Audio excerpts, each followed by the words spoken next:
30 of 2023, and we are live. I'm your host, Brother Michael Imhotep. We're broadcasting right here on 910 AM Superstation WFDF here in Detroit. And we're going to continue our discussion dealing with what has been going on in Florida. More fallout happened this past week. And Governor Ron DeSantis is doubling down on the new social studies standards coming out of the Florida Department of Education. He, however, said that he had nothing to do with these standards that deal with slavery, and it's caused a lot of backlash. And now you have African American Republicans in Congress speaking out against this. Okay, so you had Senator Tim Scott, who's running for president. You have Representative John James of Michigan, Republican, who's speaking out against it as well. It's very interesting. John James is speaking out against it, but also Byron Donalds of Florida, Representative Byron Donalds of Florida, who's a Republican. Both John James and Byron Donalds are endorsing Donald Trump. We're going to talk about this because we discussed this on Roland Martin Unfiltered. I'm not impressed with any of these Black Republicans who are denouncing that slavery, who are saying that slavery was not beneficial to African Americans and slavery was bad. But at the very same time, they do not back any policies, generally speaking, that will repair the damage of a legacy of slavery. Okay, so we have Black Republicans serving in Congress who are denouncing Governor Ron DeSantis for these new social studies standards that teach that some African Americans benefited from slavery because it taught them useful skills. Okay, now Senator Tim Scott, Republican in South Carolina, said, quote, there's no silver lining, end quote, in slavery. Representative John James and Representative Byron Donalds of John James of Michigan and Byron Donalds of Florida spoke out this past week as well. Then I posted this video on our Facebook fan page, The African History Network, The African History Network. A Black conservative, Kim Klacik. Kim Klacik was interviewed by Dr. Mark Lamont Hill on his show on the Griot, okay, the Griot News. And it's a segment. Now, this video has gotten over 2,000 comments on our Facebook fan page, The African History Network. It's gotten about 1,200 likes as well. Kim Klacik thinks that Black people are better off because of slavery. Black conservative Kim Klacik, who's dumber than a bag of rocks, she thinks that Black people, African Americans, are better off because of slavery. And she asked the question, she asked Dr. Mark Lamont Hill, where would you be if it wasn't for slavery? Okay, I want you to hear that conversation because we're going to discuss that as well. And it's a lot of brain damaged people out here who have access to the minds of the masses. Kim Klacik is one of them. She's not the only one. Okay, but Kim Klacik is one of them. All right, so I want you to hear that conversation. Then we got and one of the things I said is that this is an example of what happens when you don't read, but choose to speak on subjects anyway. The transatlantic slave trade interrupted African history. The geographical boundaries that make up the 54 African nations are largely the result of the Berlin Conference of 1884 and 1885. Okay, so we'll discuss that also. All right, and I break down this history in my online history classes that I teach on Saturdays and Sundays as well. So visit our website, TheAHNShow.com, TheAHNShow.com, for that information. Information about our online classes. Then we got an update dealing with Carlee Russell out of Alabama. Carlee Russell out of Alabama. And things have gone from bad to worse for Sister Carlee. The Alabama nursing student who claimed she was kidnapped for 49 hours in a stunt she later confessed was a lie. In a stunt she later confessed was a lie through her attorney, because we haven't heard directly from her. She's been speaking through her attorney, which is understandable. She has a right to do that. Charges were filed this past week against Carlee Russell. So they are two misdemeanors. We discussed this on Roland Martin Unfiltered. Now, the chief of police there, as well as the state's attorney general, is acting like she's public enemy number one. Okay. which is not the case at all. All right, when we deal with Carlee Russell. All right, now, so we're going to discuss this, and I had some comments about this on Roland Martin Unfiltered. She's being charged with 2 misdemeanors in connection with the hoax police announced on Friday, July 28th. The arrest warrant was issued earlier that day. Hoover Police Chief Nicholas C. Dursis said in a news conference. Carlee Russell surrendered to authorities accompanied by her attorney at the Hoover City Jail to face 2 misdemeanor charges, one for false reporting to law enforcement authorities and falsely reporting an incident. Her attorney said. So we'll discuss that. And then also we'll give you a preview of my 12-week online course that I teach on Saturdays, Ancient Kemet, the Moors, and the Maafa, Understanding the Transatlantic Slave Trade, what they didn't teach you in school. We had a great class session this past Saturday. As soon as you register for the 12-week online course, you can go back and watch this past Saturday's class. We do the sessions live. All the sessions are archived and recorded, so you can go back and watch it anytime. Okay. Our next class will be Saturday, August 5th, 2023, 2 p.m. Eastern Standard Time. All right, now on the African History Network show, we focus on educating, empowering, and inspiring people of African descent throughout the diaspora and around the world, because right now it's correct your own behavior.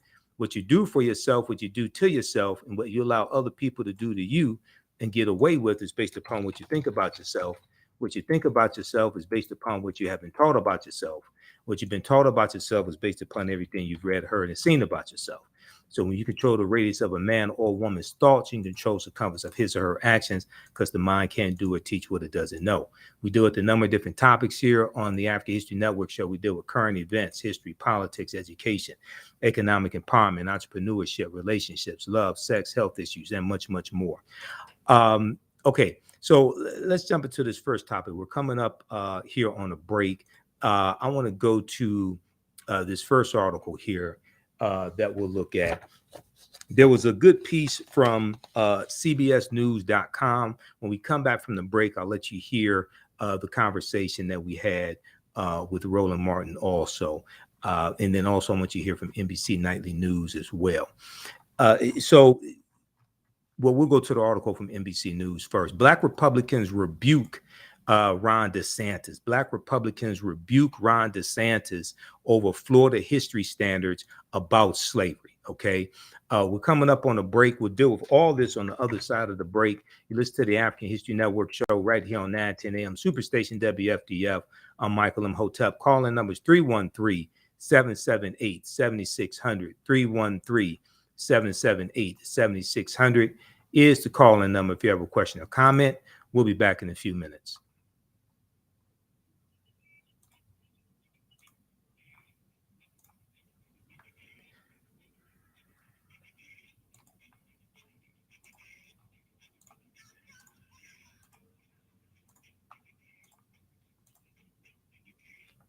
Stand by. Back from break in 4 minutes.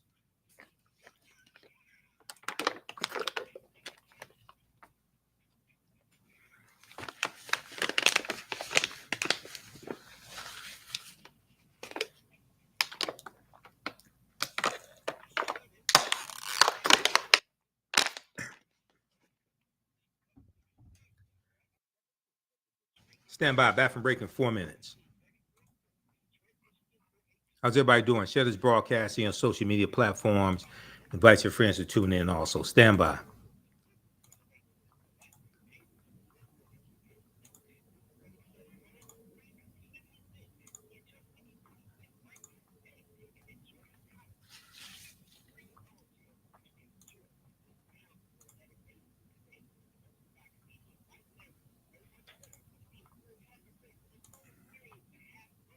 All right, stand by, everybody.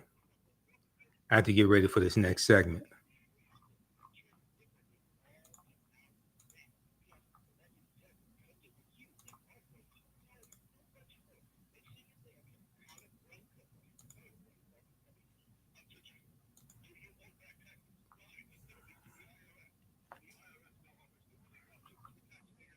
How's everybody doing? Give us a thumbs up, give us a heart, give us a like on this broadcast. Stand by.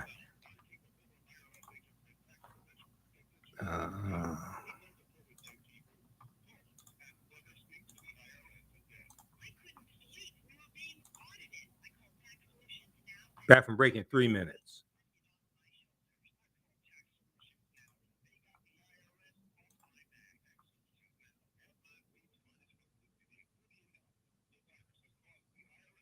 Stand by.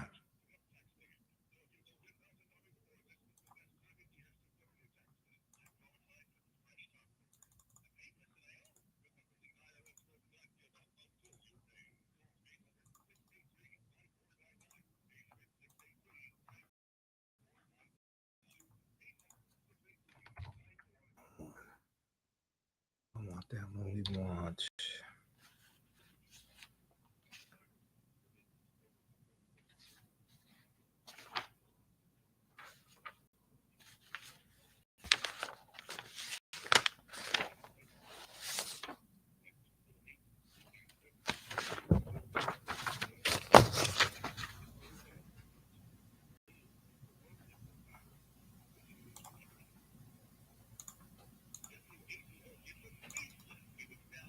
Back from break in 2 minutes.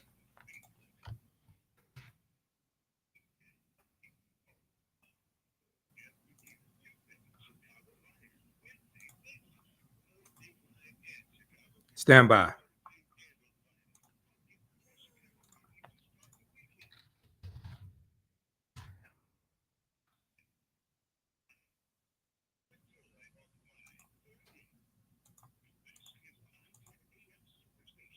Back from break in 1 minute.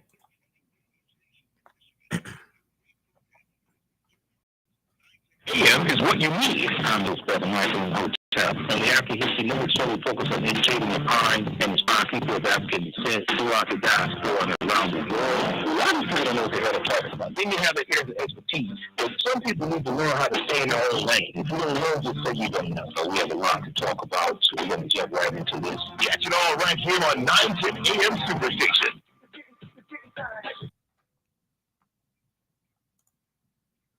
Welcome back to the African History Network show right here on 910 AM Superstation. Calling numbers 313-778-7600. 313-778-7600 is the calling number if you have a question or comment. All right. I want to go to this story here from CBS News, cbsnews.com.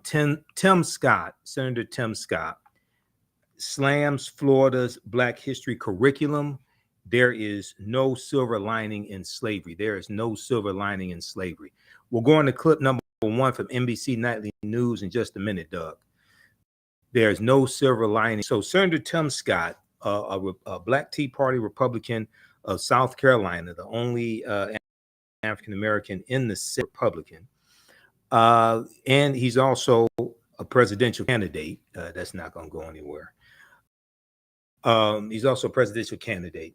On Thursday, rebuked his fellow presidential candidate, Florida Ron DeSantis, who will probably drop out of the race before Tim Scott will.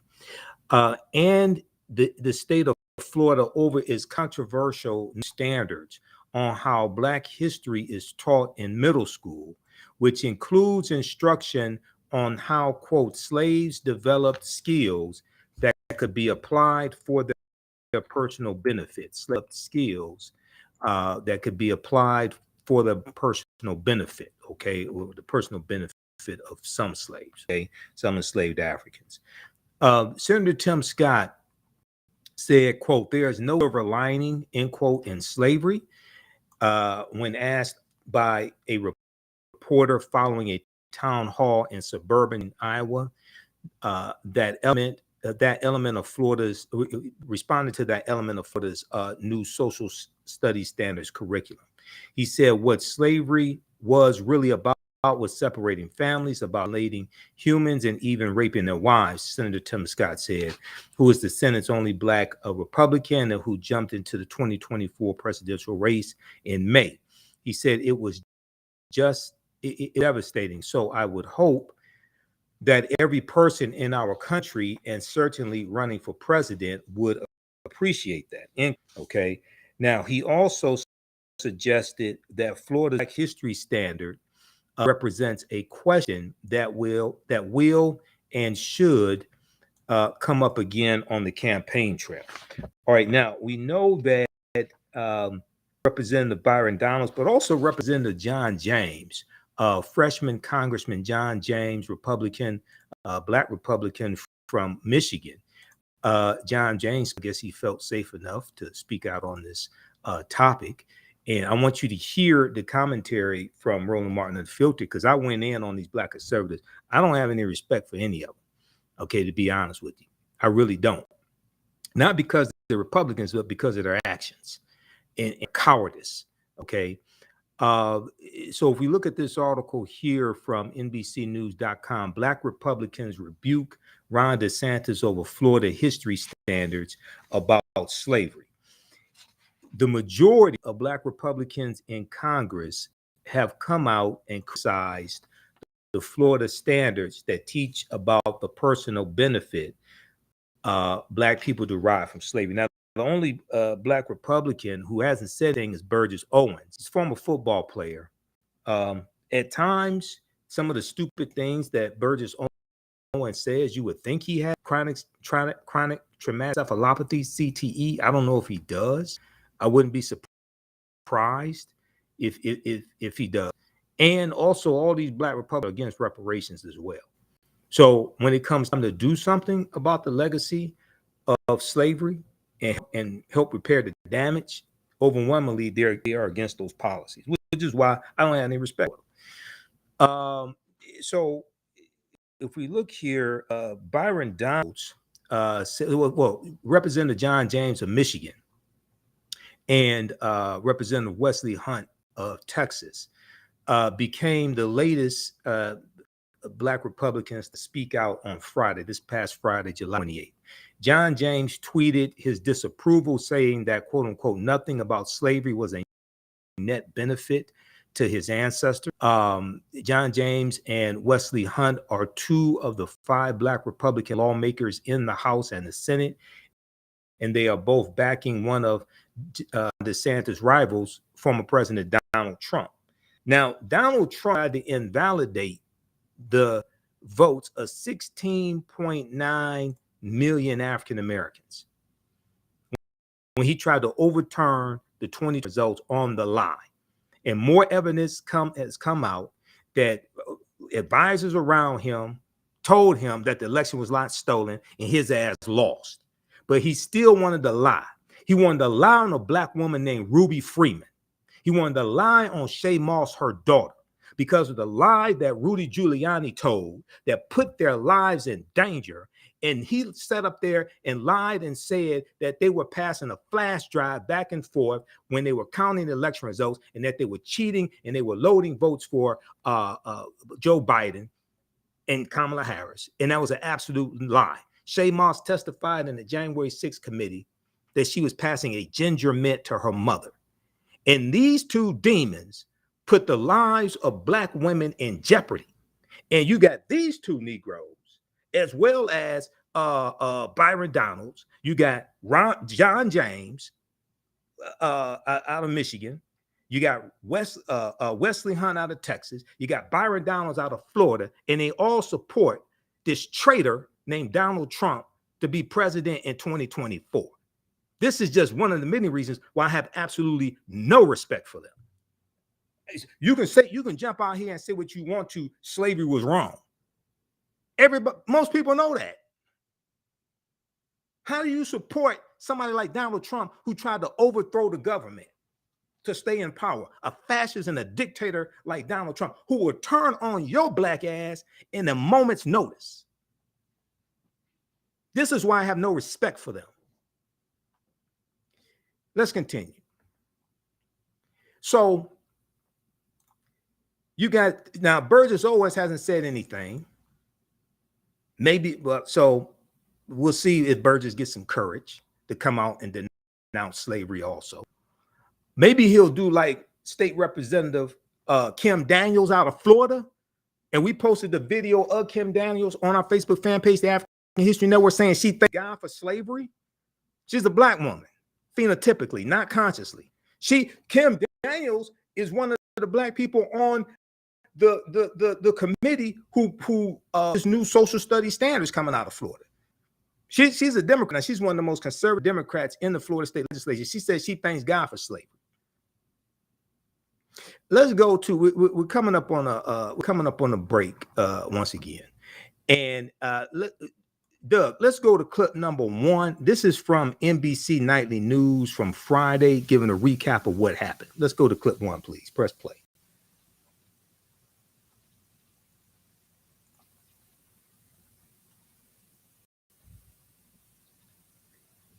Okay, we may be trying to get past an ad or something like that.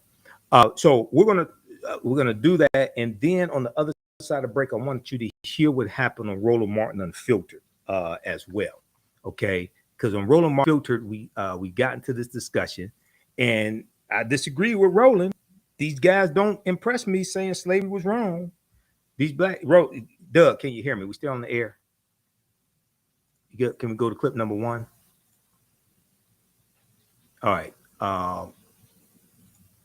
Okay, so we'll wait on that to load up. All right, now,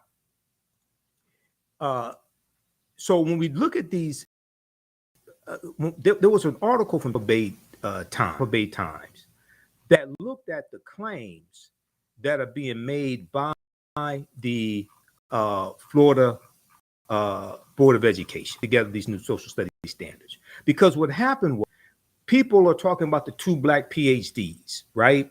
Dr. William Allen. Dr. William Allen was interviewed on Fox News by Jesse Waters, who replaced Tucker Carlson. Okay. Dr.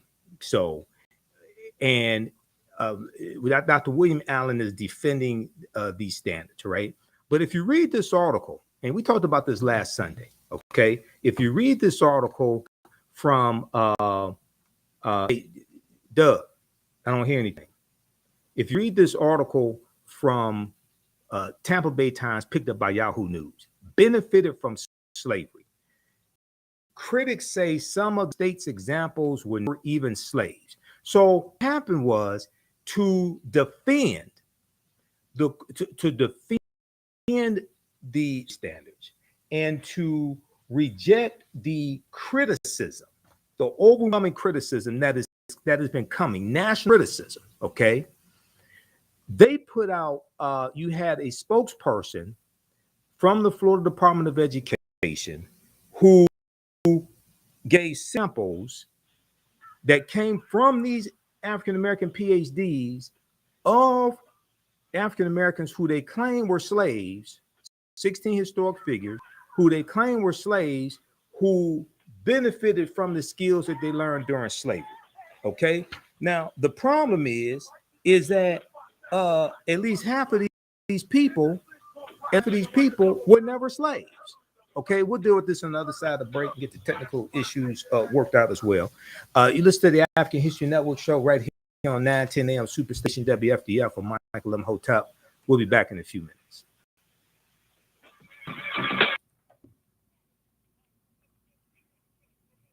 Stand by.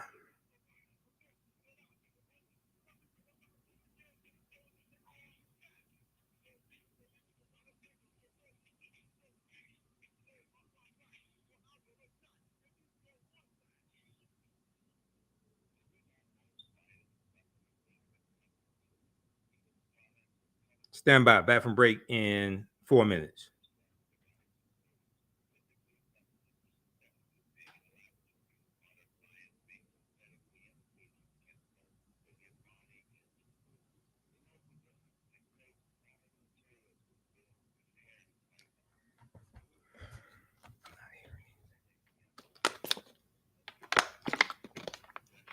Stand by, everybody. Back from break in 4 minutes. Okay, give us a thumbs up, give us a heart, give us a like on this broadcast.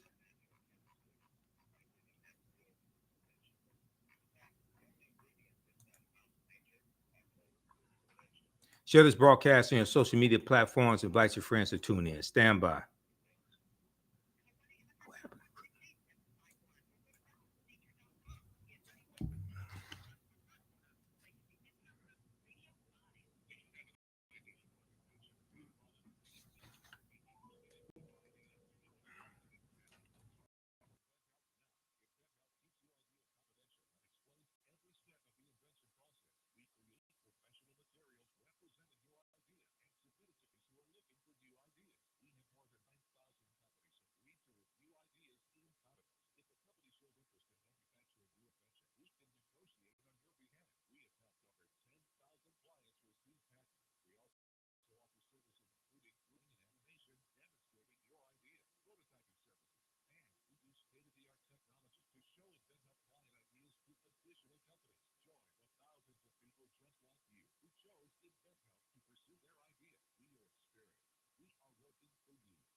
Back from break in 2 minutes. Stand by.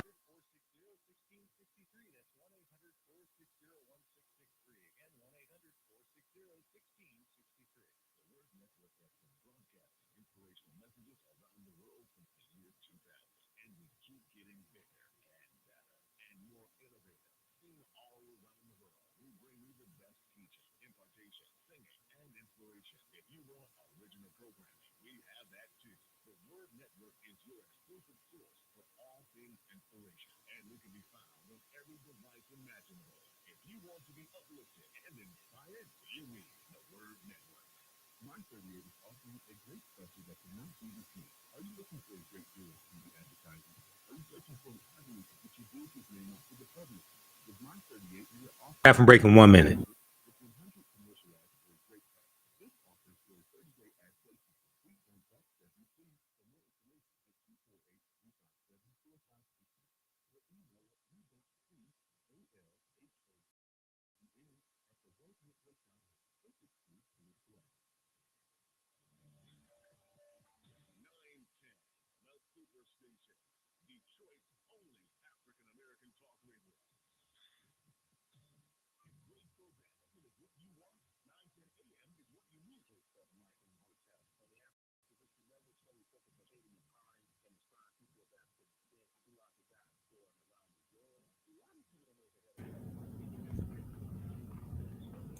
Back from break in 1 minute.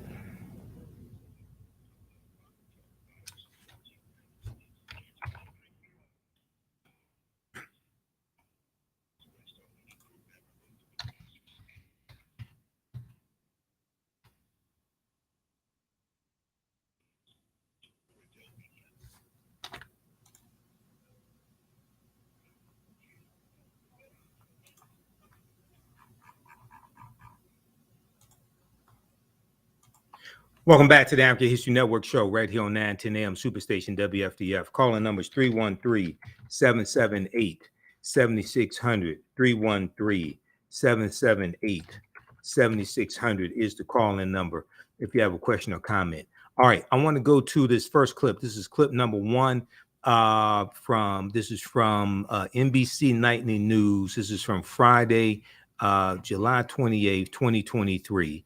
DeSantis responds to backlash over new public school teaching standards. Florida Governor Ron DeSantis is facing criticism over new public school standards in the state of Florida that teach, quote, how slaves develop skills, which in some instances could be applied for their personal benefit, end quote.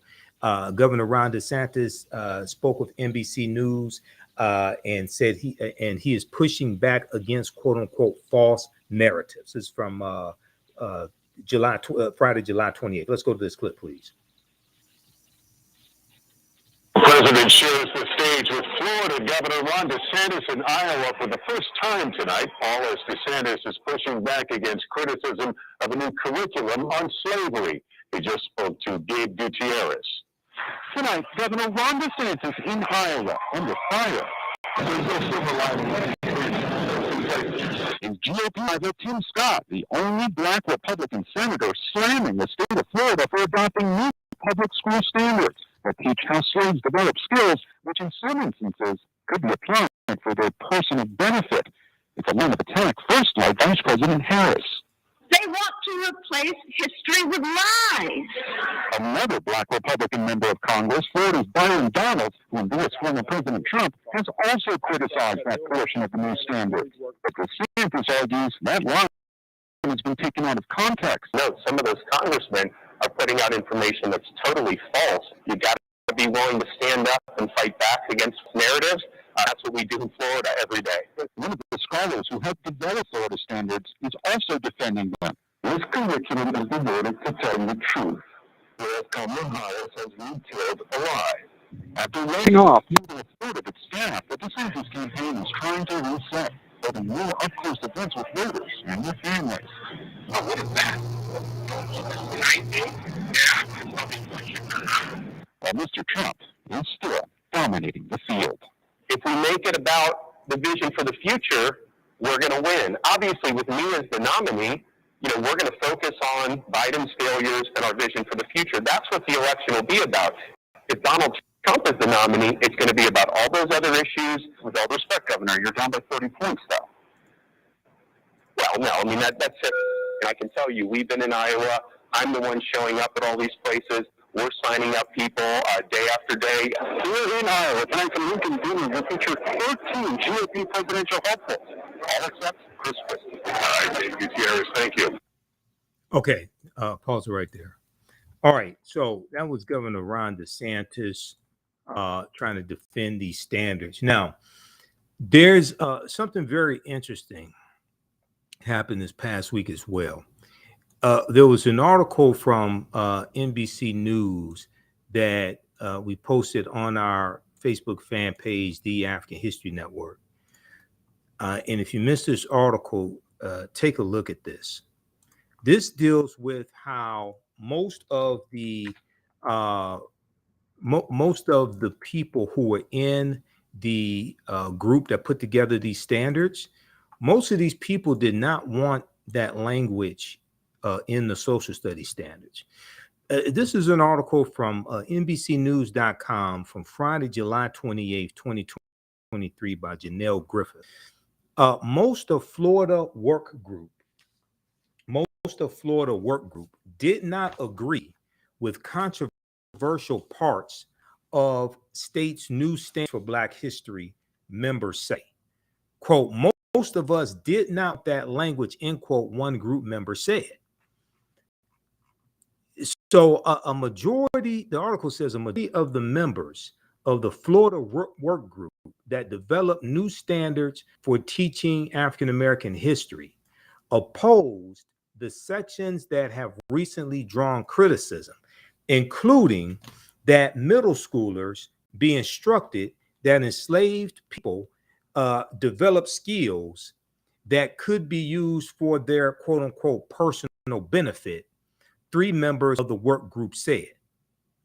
The members who requested anonymity out of fear of reprisal told NBC News that the majority did not want to include that change or a requirement that high school students be taught about violence perpetrated by African Americans, end quote, when learning about events like the Ocoee Massacre of October 2nd, 1920, which happened in Ocoee, Florida, or the Tulsa Race Massacre, which began June 21st, 1921 in Tulsa, Oklahoma. So now what we have is more information coming out, which now puts Governor Ron DeSantis, African-American Republicans, many of them supporting Donald Trump. There's still brain damage, but they disagree with these social studies standards and this language. And then we have people on the inside who were in the work group who put together the language, and they're saying most of the work group did not want this language. So the question that I would ask is, who did want this language? The question I ask is, who did want this language? Let's continue. So the standards, quote, most of us did not want that language, one member said, adding that 2 of the 13 of the group pushed to include those specific items. 2 of the 13 members of the group pushed to include those specific items. Who were those 2 members? Why did the 2 outweigh the other 11? What's the agenda of the 2? These are questions we should ask.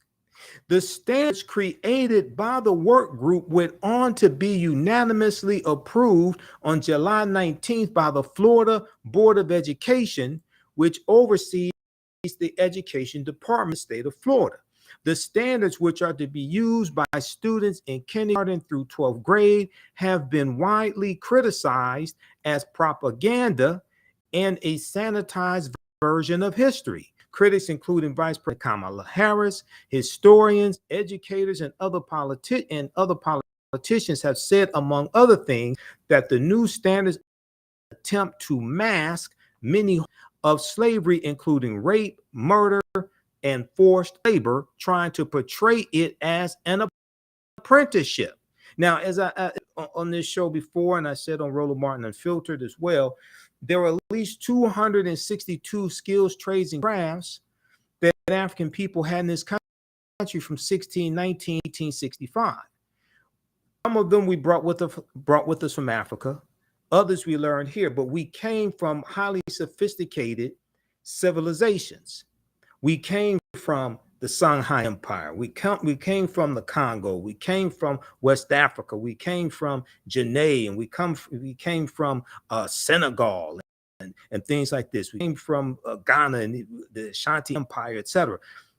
We already had skills.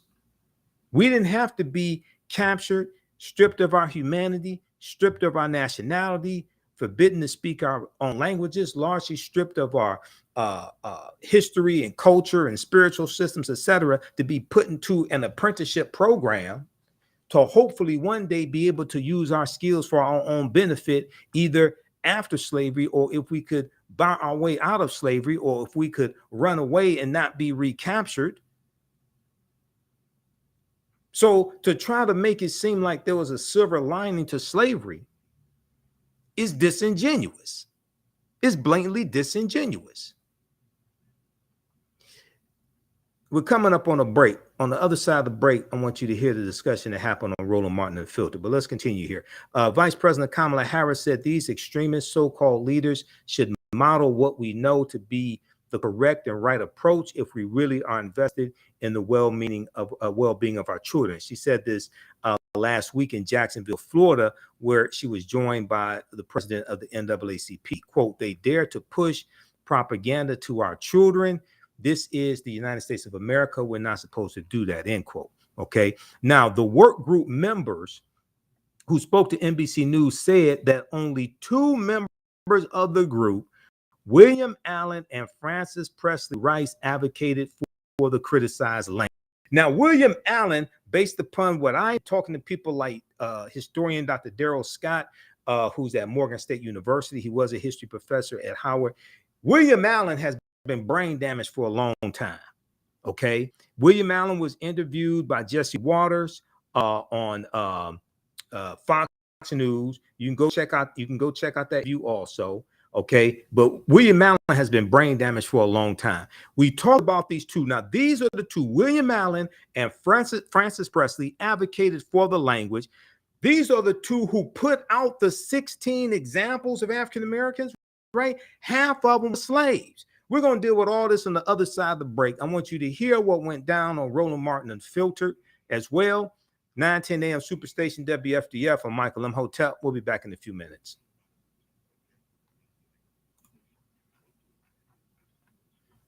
Stand by. Back from breaking 4.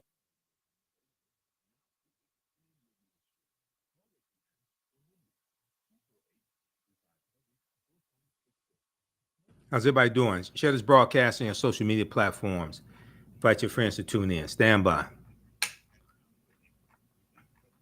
All right, if you like this type of information, you can support the African History Network, $, the AHN show through Cash App, also through PayPal, paypal.me/the AHN show.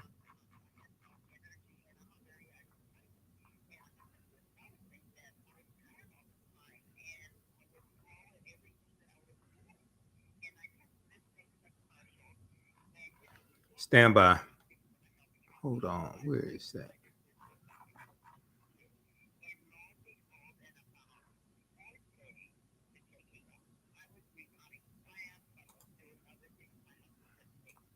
Okay, back from break in 3 minutes.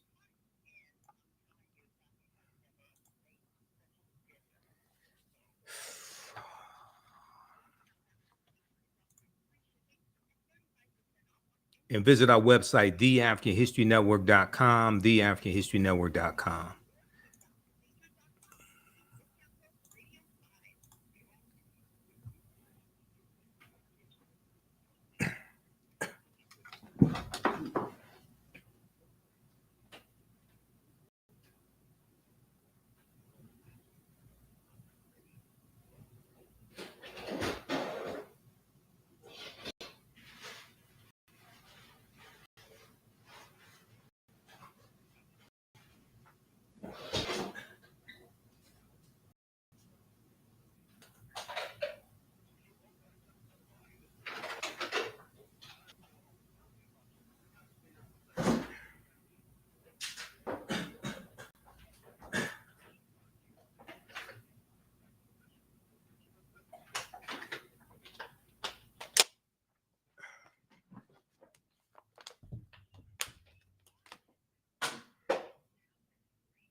Stand by. Back from break in 1 minute.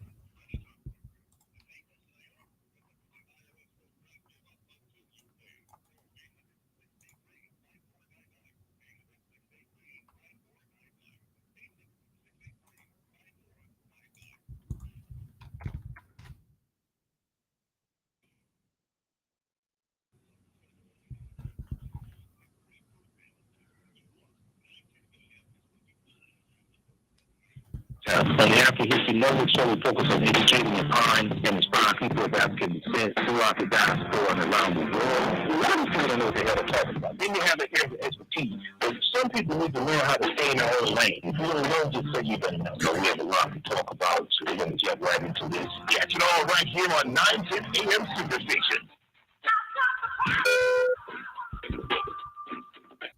Welcome back to the African History Network show right here on 910 AM Superstation WFDF.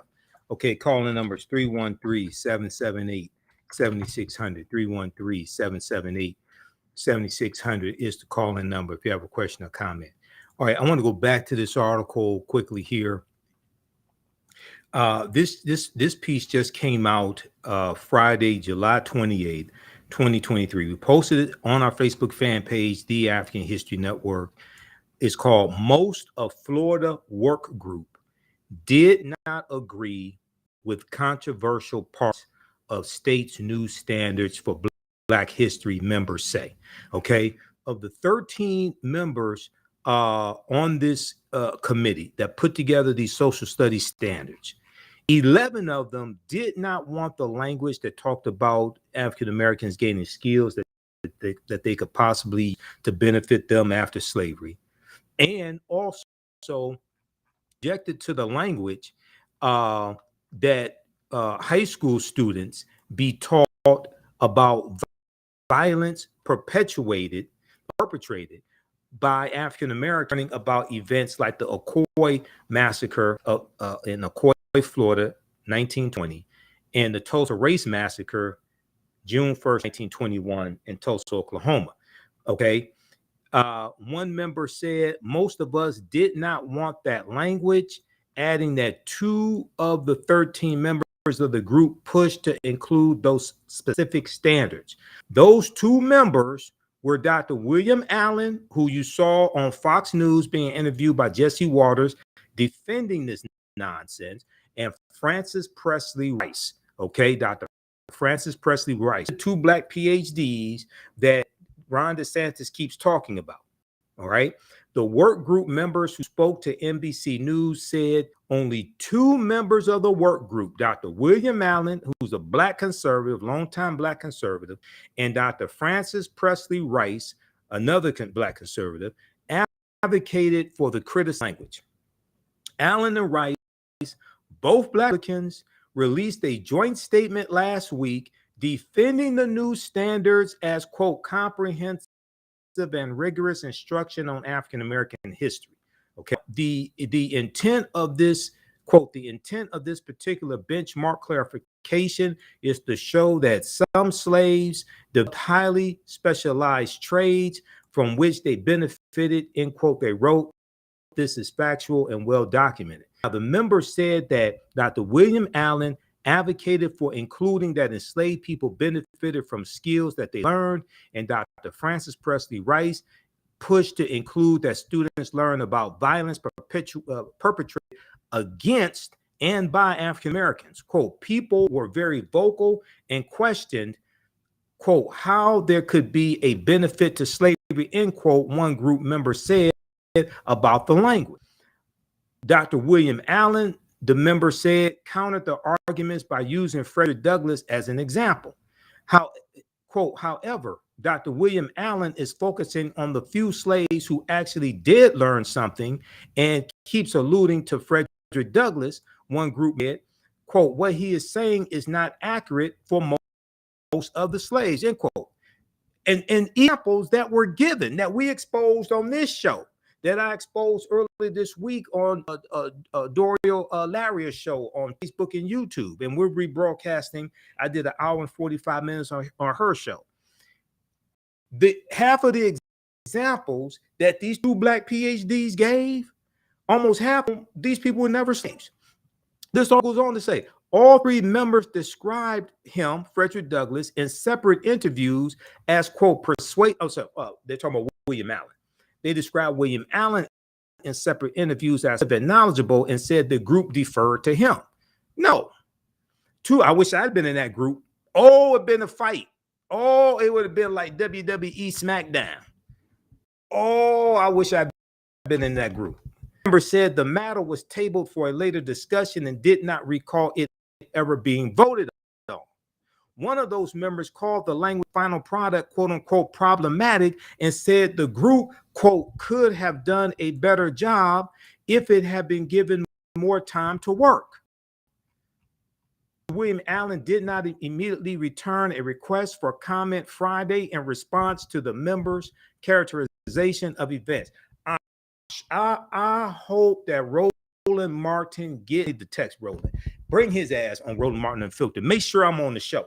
Make sure you have Dr. Greg Carr and myself on Roland Martin Unfiltered when you have both Dr. William Allen and Dr. Francis Presley Rice on. You got to get them on. Fox, you can't have him on Fox. Waters doesn't understand history. Bring his ass on with some people that understand history. Okay? You can have him on Joanne Reed show. Bring him on Roland Martin Unfiltered. We need to deal with this. This is nonsense. Now, let's go. We're going to clip number 2 because we run out of time here. We discussed this on Roland Martin Unfiltered on Friday. Let's go to clip number 2, Doug. It takes place regarding Florida, how they're defining slavery, these benefits of African American, the benefits of the formerly enslaved, and how that benefited them later on. Well, Senator Tim Scott decided to weigh in, and looks like he rediscovered his black card.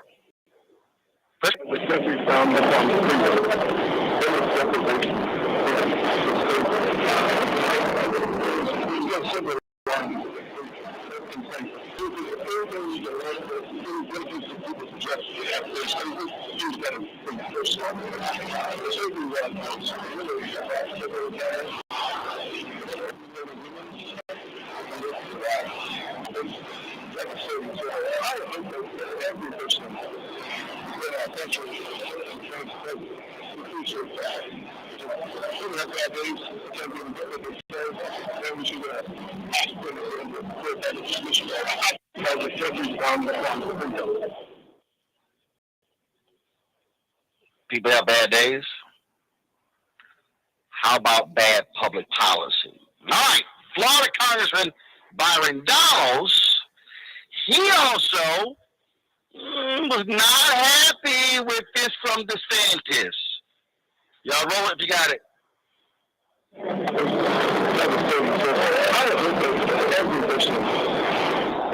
don't want Tim Scott. I want Byron Donalds. Thank you very much. All right, we'll pause it right there. We're coming up on the break. You listen to the African History Network show. When we come back, rest of that clip. Also, we'll talk about Carlee Russell as well in Alabama. Charges that have been filed against Carlee Russell, the 25-year-old who's now 26, nursing student. Charges regarding the fake kidnapping hoax. You listen to the African History Network show. I'm Michael Imhotep. We'll be back in a few minutes.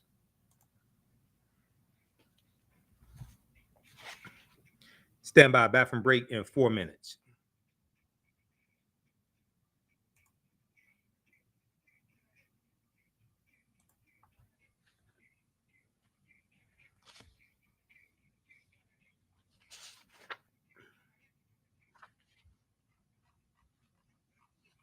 Bathroom break in 4 minutes. Stand by.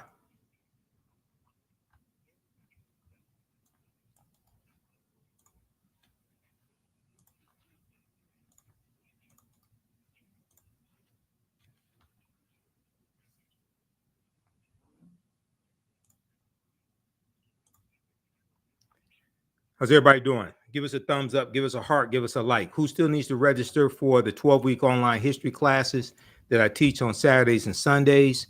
Ancient Kemet, the Moors, and the Maafa, understanding the transatlantic slave trade, what they didn't teach you in school. I do this Saturdays, 2 p.m. to 4 p.m. Eastern Standard Time. Visit our website, TheAfricanHistoryNetwork.com, TheAfricanHistoryNetwork.com.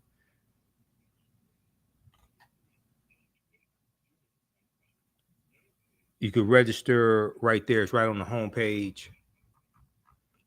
And we do the sessions live. All the sessions are archived and recorded. You can go back and watch it anytime. Bathroom break in 3 minutes.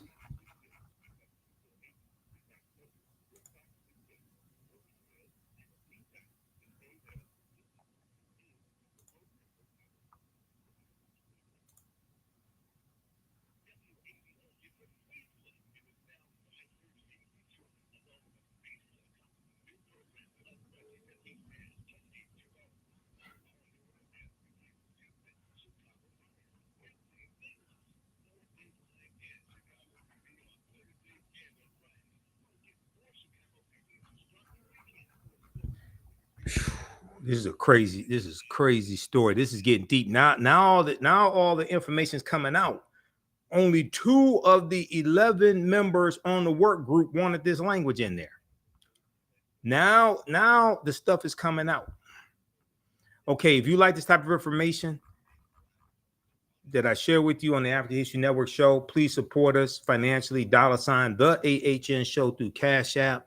$, the AHN show through Cash App, also through PayPal, paypal.me/the AHN show. This helps us keep doing the research, stay on the air, keep broadcasting, pay some of the bills that keep coming for some reason. Every month these bills come. I haven't been able to figure it out yet. Back from break in 2 minutes. Stand by.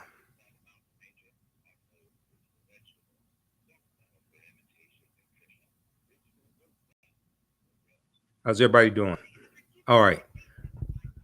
Who we have here? We've got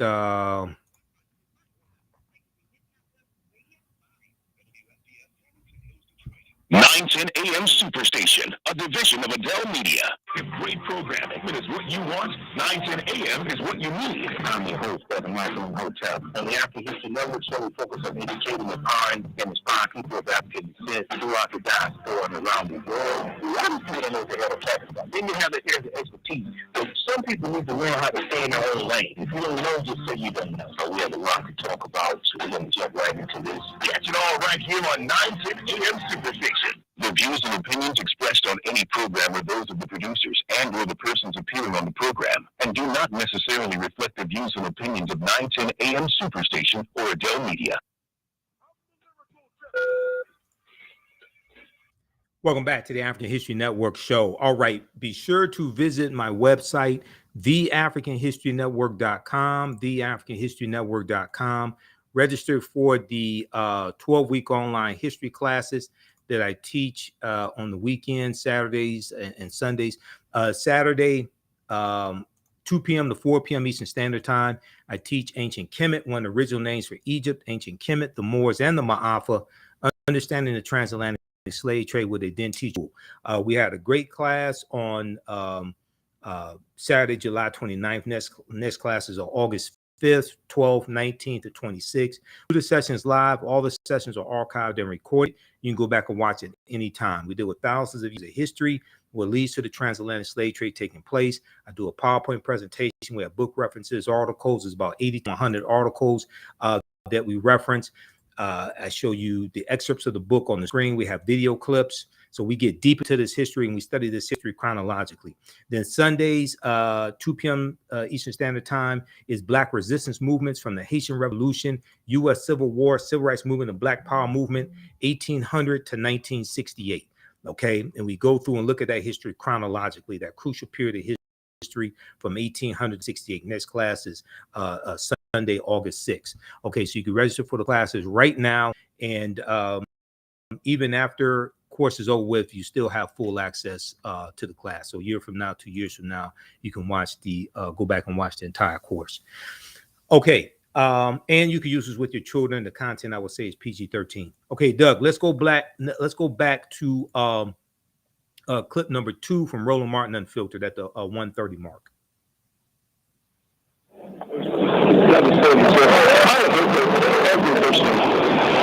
I don't want Tim Scott. I want Byron Donalds. Thank you very much. Take Tim Scott out of my ear. I want to roll Byron Donalds. He did an interview with a Florida television station where he shared his comments on this controversy, if you will. Slavery was terrible in our country. It was terrible for Black people coming to America, and it was just flat out wrong, no doubt about that. So that was Byron Donalds. Well, DeSantis, he ain't happy with these two blacks weighing in on this. This is how he responded. About what Tim Scott said. I think part of the reason our country has struggled is because D.C. Republicans all too often accept false narratives, accept lies that are perpetrated by the left, and to accept a lie that Kamala Harris has been perpetrating even when that has been debunked. That's not the way you do it. The way you do it, the way you lead, is to fight back against those lies. Is to speak truth. So I'm here defending my state of Florida against false accusations and against lies, and we're going to continue to speak the truth. What do you think about? Hey everybody, it's Tony Robbins. Listen, I'm reaching out to you. Okay, pause it right there. We got to get past this ad. Okay, get there, Michael. He calls Senator Tim Scott D.C. Republicans not happy with these two African Americans. Earlier, he said Byron Donalds, he should not be siding against me, and they said he should not be siding with Kamala Harris. He should be standing with the state. That tells you how they feel about them black folk over there. Yeah, he's trying to keep the Negroes in line. But here's the thing, man. I know you said that they rediscovered their blackness or something like that. It's only when it's convenient, okay? Because Byron Donalds still supports Donald Trump. Well, okay? I get it. But listen, Michael. Michael, the whole point of rediscovering, I didn't say they rediscovered it for 24 hours. Only in that sound like. Well, hold on. Let me finish. So if you look at this, all right, Byron Donalds still supports Donald Trump. Senator Tim Scott still believes racism doesn't exist. Now they admit that slavery was wrong. Okay, what? They have nowhere else to go. Of course, they're going to have to admit slavery was wrong. Senator Tim Scott is still against the black farmers getting any type of restitution. Senator Tim Scott is Michael, I know what they're against. I just want to speak to what they said and how DeSantis was responding. I know all the other stuff, right? Okay, I want to stay on topic. Speak to what they said and how DeSantis is responding. Yeah, but what they say, we also have to connect to what they do. So yes, they spoke when it's convenient. Okay. To stand up and say slavery with a positive, all right? And Ron DeSantis is trying to have a history degree from Yale University, by the way. Ron DeSantis is trying to defend the social studies standards coming from his Florida Department of Education. They don't get any respect from me, okay? It's easy to jump and compare this to Vice President Mike Pence. He had a moment of courage, January 6th, and now he's back to being a coward. Okay, so now my thing is, where is your policy to fall in line with what you just said? See that it's easy to jump out there and say this when it's convenient, and the majority of America knows that. Is revolution slavery somehow it benefited African Americans, even though, like I said last week, there are some instances where you had African Americans who gained skilled trades and were able to use them. Kofi, who was Paul Cuffey's father, one of them, and his father gained his freedom. Okay, but no, they don't get any respect from me. I got it. And I want to know what's your policy to fall in line with. I got it. Okay, pause right there. All right. So see, let me unpack this a little bit because this is my show, not Roland. So I have time to do this. It's easy to jump out there and say slavery was not a positive. Slavery was wrong. There was no silver lining to slavery. It's easy to say that. But when it comes time to support policies to repair the damage of a legacy of slavery, Jim Crow segregation, redlining, housing discrimination when it comes to getting loans, racism, etc., these Black Republicans overwhelmingly vote against that. Okay, Byron Donalds of Florida and Senator Tim Scott of South Carolina both voted against the John Lewis Voting Rights Act. Now, they'll sit up there and talk about how great a man John Lewis was. But when it came to do something that deals with the legacy of slavery, and the John Lewis Voting Rights Act absolutely deals with a legacy of slavery when it comes to voting. And if you don't think it does, that means you don't understand history. The reason why you needed a John Lewis Voting Rights Act is because of what happened in 2013 because of Shelby County versus Holder U.S. Supreme Court case, okay, which struck down Section 4 of the 1965 Voting Rights Act. If we look at this article here, from history.com, and we deal with this in my classes, but it deals with how Jim Crow era law suppressed the African-American vote for generations, how Jim Crow era law suppressed the African-American vote for generations. This is why I say your understanding of politics is directly related to your understanding of history. And I hear all these people talking out here. I can tell most of them don't understand history, no clue what they're talking about. How Jim Crow era laws suppressed the African-American vote for generations. In the wake of the passage of the 15th Amendment of 1870 and Reconstruction was 1865 to 1877, several Southern states enacted laws that restricted Black Americans' access to vote, okay? So, to make a long story short, you had about 2,000 African-American men who were elected to public office in during Reconstruction, okay? Mississippi led the way in using measures to circumvent the 15th Amendment. Okay, so you have the Mississippi State Convention of 1890 to rewrite the Mississippi State Constitution to impose a literacy test and poll tax for eligible voters because they're trying to suppress the African-American vote. This was a state that had a majority African-American population, and the majority of the voters were African-Americans, okay? James Vardaman in 1890, who served in the Mississippi state legislature at the time of the convention, said there is no use to equivocate or lie about the matter, okay? In Mississippi, we have in our Constitution legislated against the racial peculiarities of the Negro. When that device fails, will resort to something else, end quote. All right. The impact of this legislation in the Mississippi State Constitution of 1890 was swift. By 1910, registered voters among African Americans dropped to 15% in Virginia and under 2% both Alabama and Mississippi, because all these other southern states start to do what Mississippi did. What Mississippi did was called the Mississippi Plan, the Mississippi Plan of 1890. Okay, now if we look at this article here from the Washington Post, okay, and this is an important piece, Washington Post, and it's called the Mississippi Plan to Keep Blacks from Voting in 1890. All right. Now, if you haven't heard about the Mississippi State Constitution, parts of it are still in effect. We're still dealing with the effects of this today.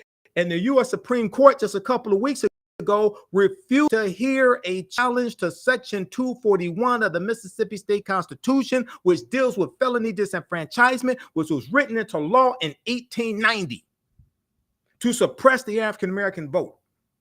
Read this article here from the Washington Post. The Mississippi Plan to Keep Blacks from Voting in 1890. We came here to exclude the Negro. This article is from May 1st, 2021 by Ronald G. Schaefer. Okay. Now, the man who presided over the convention, his name was Solomon Saladin Calhoun. He was a White County judge. Okay.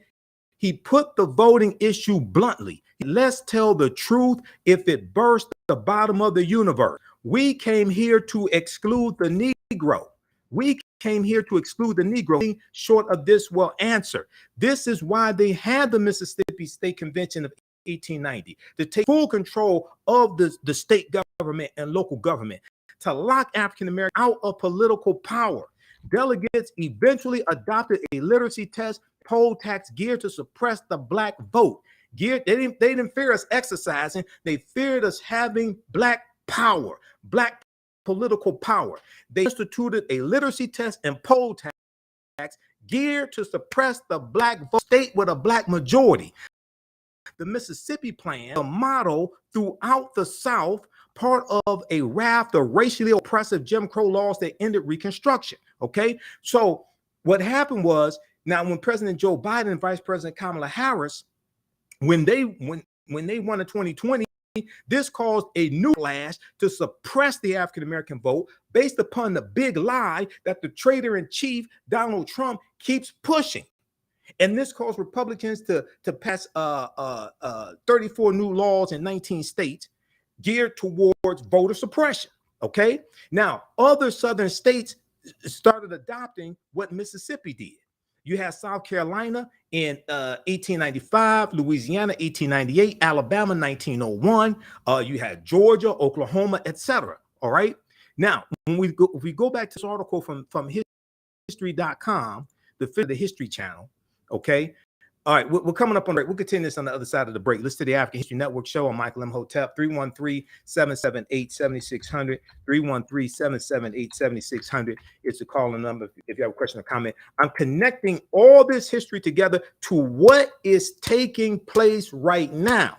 And when it comes time to repair the damage of a legacy of slavery, largely black Republicans who jump out and say slavery was wrong and there was no benefit, largely they're null and void. They vote against these policies.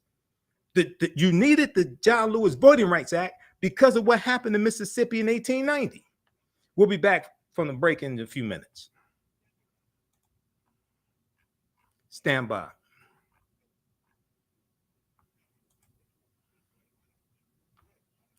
How's everybody doing? Give us a thumbs up, give us a heart, give us a like on this broadcast. If you like this type of information, also you can support the African History Network, $ the AHN show through Cash App, $ the AHN show through Cash App, also through PayPal, paypal.me/the AHN show.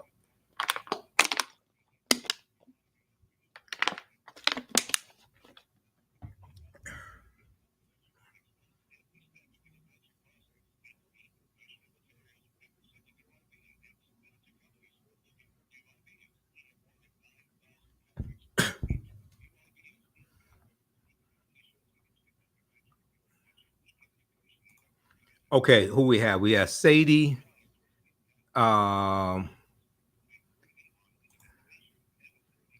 Sadie Williams. Yep, they wanted free labor.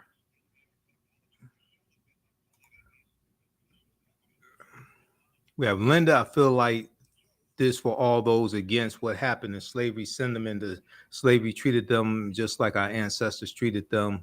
All right. We have Tavares. If they would have offered to pay us, we would have come and built America for them. I know we would have for that. I know we would have for that money.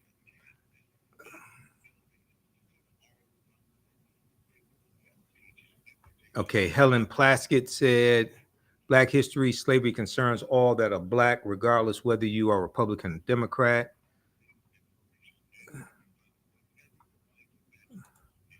Reginald said, I see Sola, my brother, Minister Reginald M. Reynolds. Okay. Let's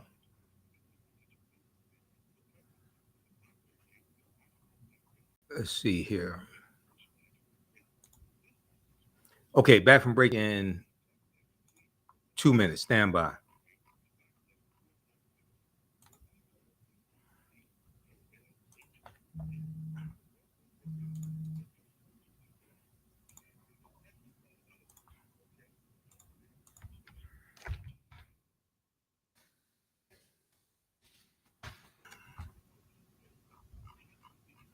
Stand by, everybody.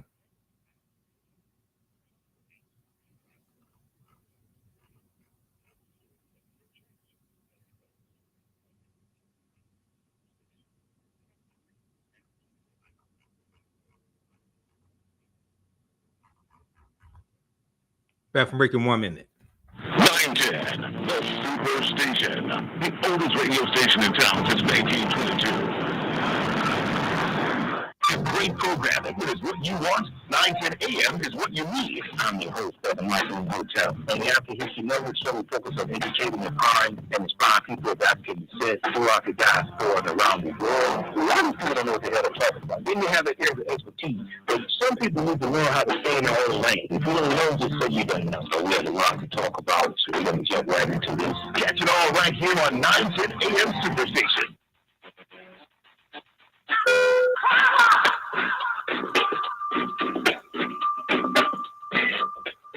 Welcome back to the African History Network show. Okay, calling numbers 313-778-7600. Okay, Elaine, you called and hung up. Call back because I was going to come to you. 313-778-7600. Okay, we have people listening from across the country, so when you call in, you may have to hold for a little while. Okay. Okay, I want to go back to this article here. This is from history.com, official website of the History Channel. And this article deals with how Jim Crow era laws suppressed the African-American vote. Okay. This is why you need a John Lewis Voting Rights Act, and all the Black Republicans in the House of Representatives and the U.S. Senate voted against the John Lewis Voting Rights Act. They talk about how great Dr. King was. They talk about Rosa Parks, John Lewis, Fannie Lou. You have these Black Republicans, John James of Michigan, Byron Donalds of Florida, you have Senator Tim Carolina, you have Wesley Hunt of Texas, right? And they talk about how bad slavery was. There was no slavery. Slavery was not a positive for African Americans. When it comes time to pass policies to deal with a legacy of slavery, to help to repair the damage of a legacy of slavery, Jim Crow segregation, redlining, voter suppression, housing discrimination, etc., overwhelmingly, generally speaking, these Black Republicans vote against our own interests. That's why what they say means absolutely nothing to me, because their actions keep contradicting their pretty words. This is why I said what I said on Roland's show. This means it means absolutely nothing to me. When you vote against the John Lewis Voting Rights Act, it speaks much louder than what you say on a campaign trail or what you say on a TV show or on foods. Okay, now let's go back to this article here, because this shows the connection between history and policy and what we're dealing with today. Okay, now so the impact of the legislation, Mississippi State Convention of 1890, and what the other southern states did after 1890. And keep in mind, in 1889, they passed their law legalizing polls before Mississippi did it in 1890. Okay, the impact of the legislation was swift. By 1910, registered voters among African Americans dropped to 15% in Virginia, the state of Virginia, and under 2% in both Alabama and Mississippi. Alabama, where Carlee Russell is, Alabama, and Mississippi. Alabama was ground zero for the 1965 Voting Rights Act, the Selma to Montgomery March. Montgomery is the capital of Alabama. 1965, March 7th, 1965, Bloody Sunday, Selma. This is Alabama. Okay, and Alabama rewrote their state constitution in 1901 to codify, for the purpose of codifying white supremacy. That's not me saying that. That's the Encyclopedia of Alabama online. You can read it. Okay, so and under 2% in both Alabama and Mississippi, according to historian Donald G. Nyman in his book Promises to Keep African Americans in the Constitutional Order, 76 to the present.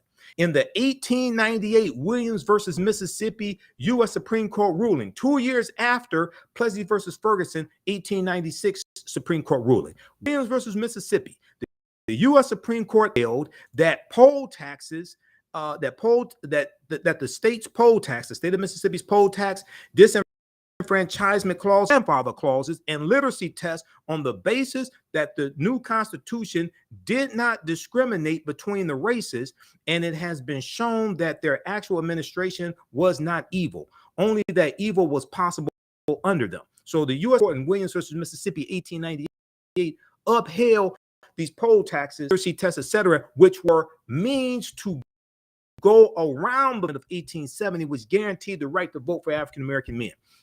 The Williams versus Mississippi ruling of 1898 eased the implementation of voter suppression statutes in many other southern states, including Louisiana, South Carolina, North Carolina, Alabama, Virginia, and Georgia.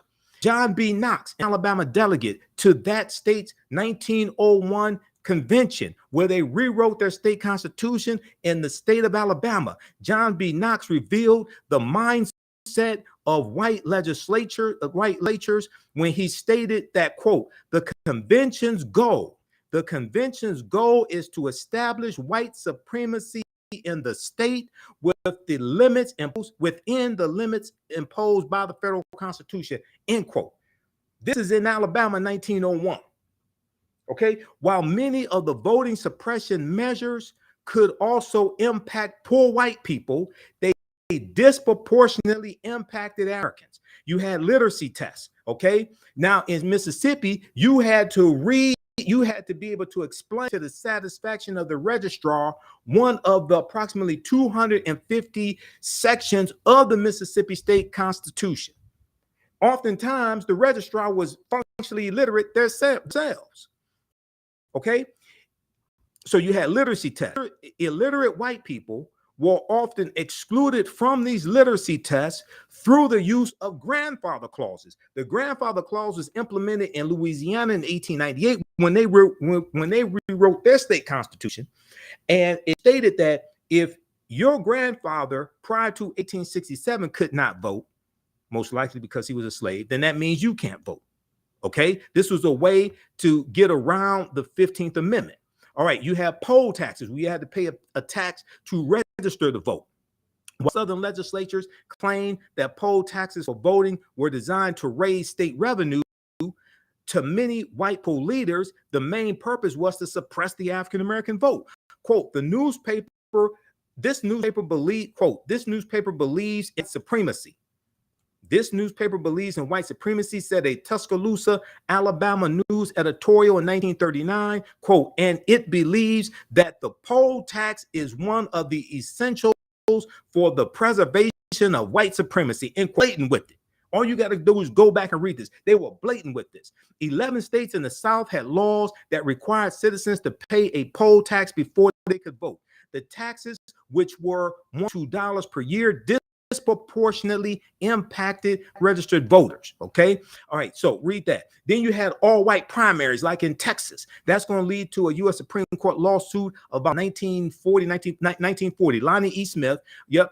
1940. Thurgood Marshall was the attorney on that case. And that goes to the U.S. Supreme Court. Smith versus Allwright, 1944. Smith versus Allwright, U.S. Supreme Court ruled in Smith versus Allwright that the Texas all-white Democratic primary system was unconstitutional. Okay, now fast forward, the 1965 Voting Act.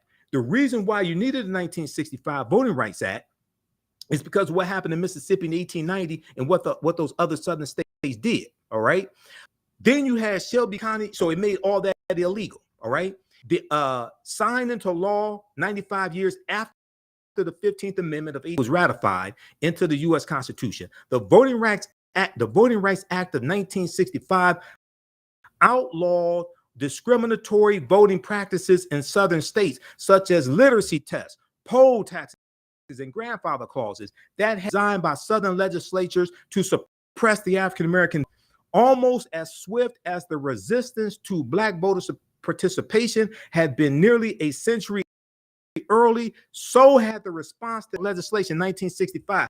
The South was furious when the Voting Rights Act passed and President Lyndon Baines Johnson signed law. The South was furious.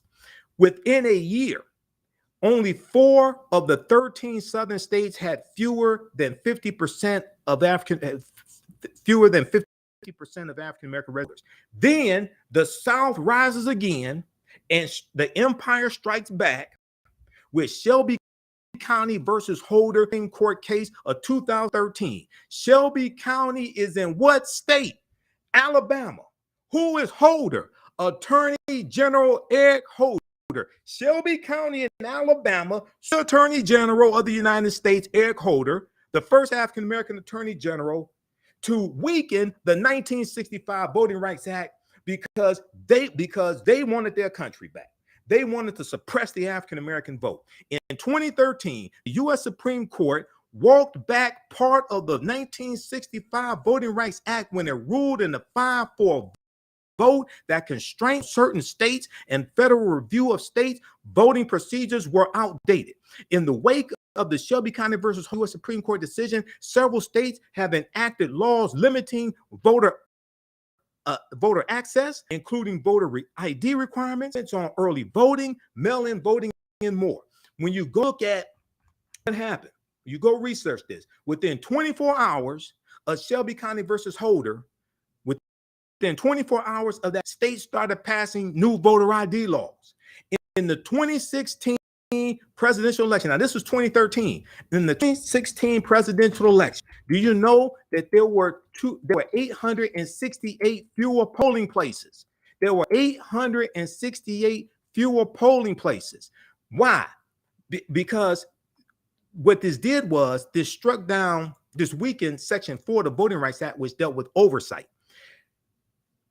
In the 1965 Voting Rights Act, states that had a history of poll taxes and literacy tests trying to impede African Americans from voting, if they wanted to change the locations of polls, change how many Sundays you could have souls to the poll voting or how many days you could have early voting, they had to get permission from a federal judge. Okay, the Shelby County versus Holder struck that down and made it easier to suppress the African American vote and make these changes. So in the 2016 presidential election, there were 868 fewer polling places. The majority of them that were shut down were in areas that had a high African American population. Okay, we're coming up on a break. We'll be back in a few minutes. Listen to the African History Network show. Michael Imhotep. We'll be back in a few minutes. 868 fewer. Just a second.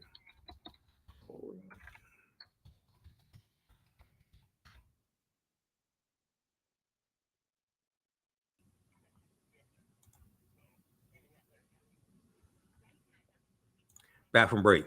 Stand by.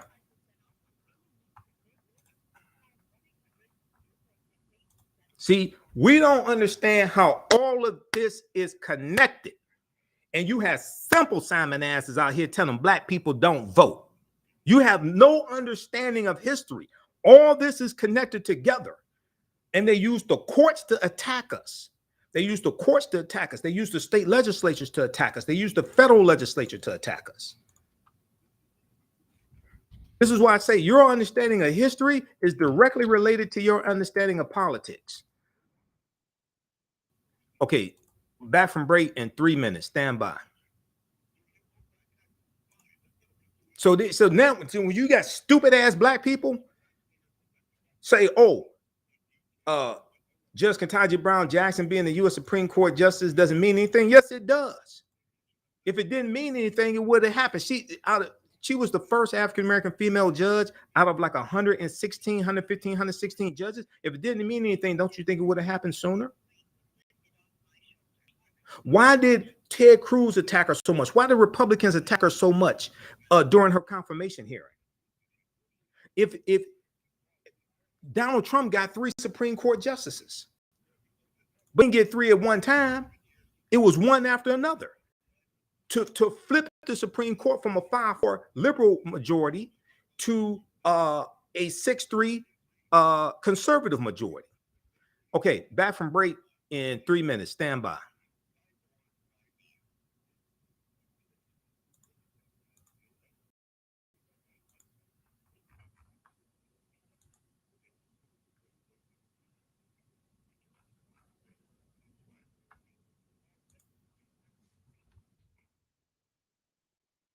If you like this type of information, you can support the African History Network, $ the AHN show through Cash App, through PayPal, paypal.me/the AHN show. Also, be sure to register for my online history class. The Superstation, Detroit's only Pan-American talk radio.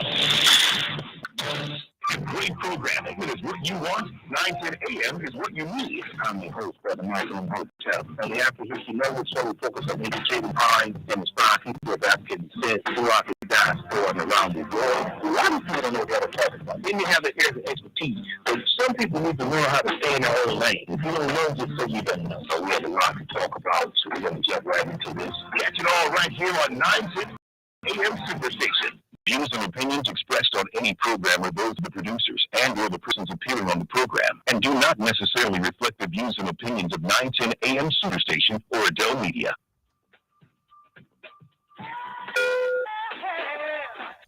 Welcome back to the African History Network show. All right, I gotta hurry up and finish this because we got a couple more segments to get to. All right, so this is a deep history lesson.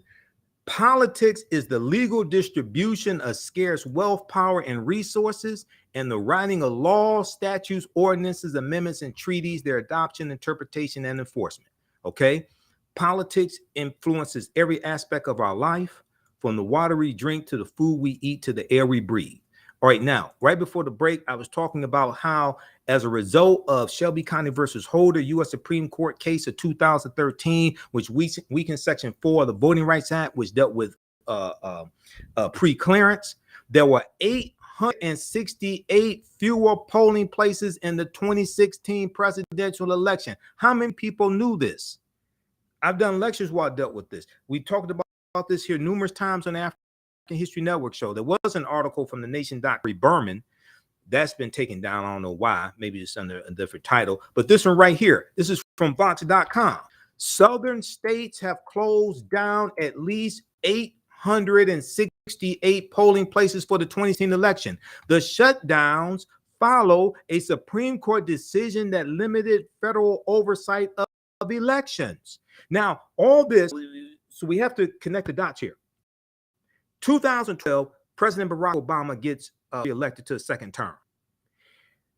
The percentage of African Americans who voted in the 2012 presidential election, it was 66% of African Americans registered to vote voted. This was the first presidential election. I want everybody to understand this.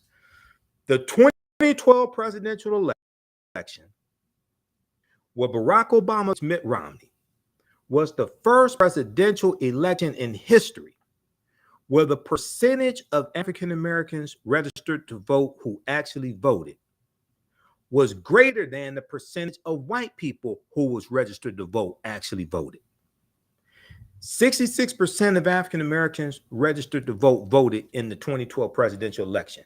This scared the hell out of a lot of white people. Not all white people, because a lot of white people voted for Obama. This scared the hell out of a lot of white Republicans. What they did, they struck back in the courts. And because most of our people don't understand history and don't understand law, when these attacks and threats come, we don't see them coming. They struck back in the courts because this is one of the ways white people fight back. Okay, now, Project Hope, John Hope Bryant. Project Hope, okay? He does a lot of good work with repairing people's credit and financial things like financial issues, buying homes, what have you. And he's been on Roland Martin and Filtered a number of times. John Hope Bryant says you can't find a neighborhood where the credit score is 700 or over where they have riots, okay? I totally disagree with that. The problem is John Hope Bryant, with all due respect, doesn't understand history.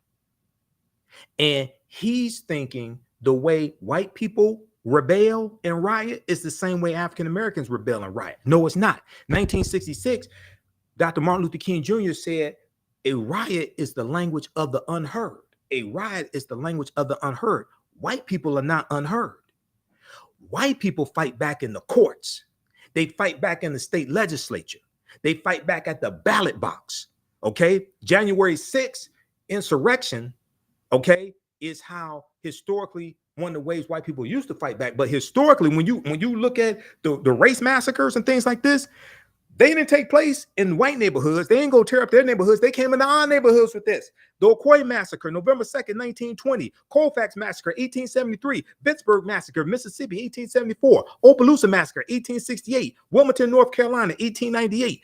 1921, June 1st, 1921. Tulsa, Oklahoma. They come into our neighborhoods. They come into our communities with their riots. They don't do that in their own community. Rosewood, Florida, January 1923. They come into Rosewood, Florida, which had a population of about 200 African Americans. There's only one white family that lived in Rosewood. This is what happens when you don't understand history. You think the way white people fight back is the same way African Americans rebel and riot. No, it's not. But because we don't understand history and don't understand how white people fight back, how white people rebel at the ballot box, in the state legislature, in the courts, in the U.S. Supreme Court, we didn't see this attack coming. And this helped Donald Trump win in 2020, which was set up by Shelby County versus Holder in 2013, which weakened the 1965 Voting Rights Act. Because we don't understand the 1965 Voting Rights Act, which came about because of Mississippi 1890, because we don't understand Mississippi 1890, which came about as a result of the collapse of Reconstruction in 1877, because we don't understand Reconstruction, we're here today, still getting our behinds kicked. Okay? Read this right here.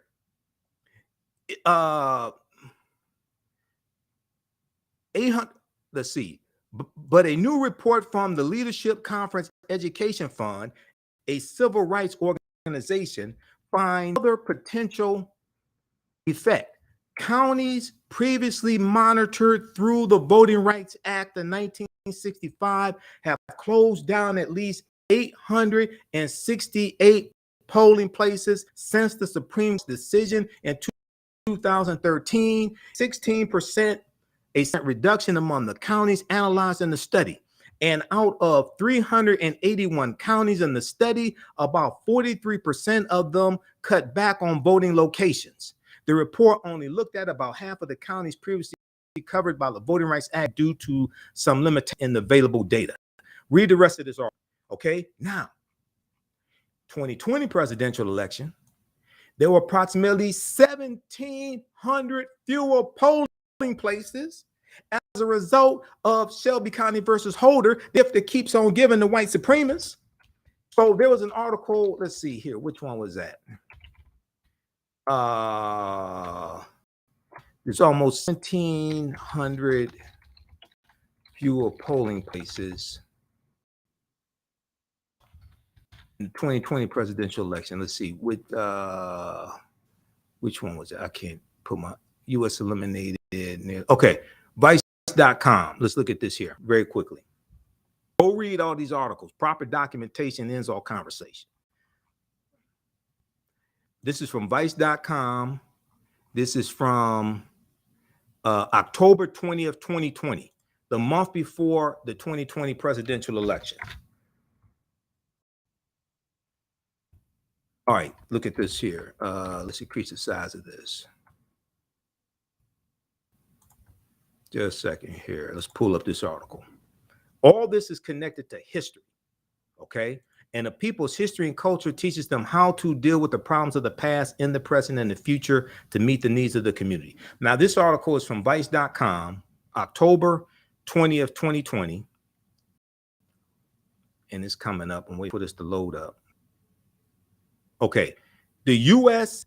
eliminated nearly 21,000 election day polling locations for 2020.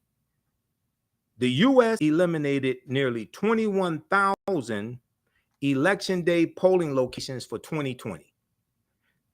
This is written by Cameron Joseph and Rob Arthur for Vice.com. Exclusive Vice News analysis shows a 20% cut in election locations nationwide and much deeper cuts in California, Maryland, Kentucky, New Jersey, Nevada, and North Dakota. Okay, let's see here. Let's see. I want to go to.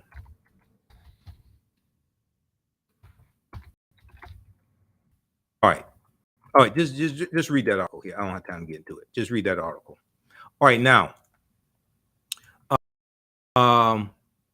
okay, so let's connect all this together for the sake of time. As I said about 20 minutes ago, the U.S. Supreme Court refused to hear a case regarding Section 241 of the Mississippi State Constitution of 1890. Okay, and so this article here from NBCnews.com deals with this. Let's see, go to this here. Let's pull up this article here from NBCnews.com. All right, the 6-3 conservative U.S. Supreme Court, because Donald Trump got 3 Supreme Court justice nominations with the help of Mitch McConnell. Supreme Court rejects challenge to Jim Crow era Mississippi voting law. The state constitutional amendment from 1890 was intended to disproportionately remove voting rights from Black people convicted of certain crimes. It is still in the Mississippi State Constitution today in 241. This article is from June 30th, 2023. This shows you directly how the history of the past is inflicting harm upon African Americans today. So all these Black conservatives who want to say slavery is over with, Jim Crow is over with, that has nothing to do today. You are a lie. You are lying. And you know you are lying. The U.S. Supreme Court on Friday rejected a challenge to a constitutional amendment adopted by the state of Mississippi during the racist Jim Crow era aimed at preventing Black people from voting. The justices left a law barring certain felons from voting, which the state says is no longer tainted by the racist intentions of its original authors because it has subsequently been updated on 2 occasions. Not occasions talking about a big deal. I only think of you on 2 occasions. They're talking about something else. We'll deal with this on the other side of the break. Listen to the African History Network show. I'm Michael Imhotep, 9:10 a.m. Superstation WFDF. We'll be back in a few minutes.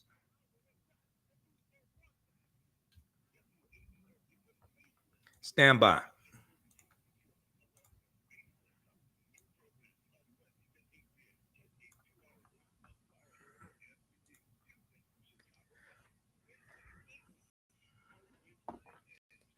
Back from break in 4 minutes. Stand by.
Stand by, everybody.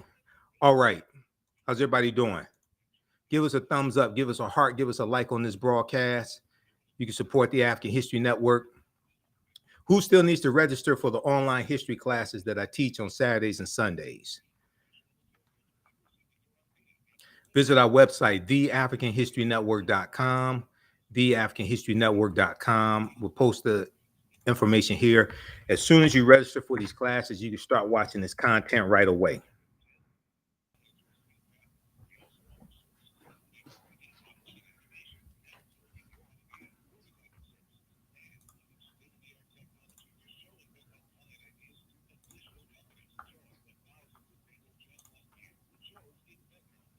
Back from break in 2 minutes. Stand by.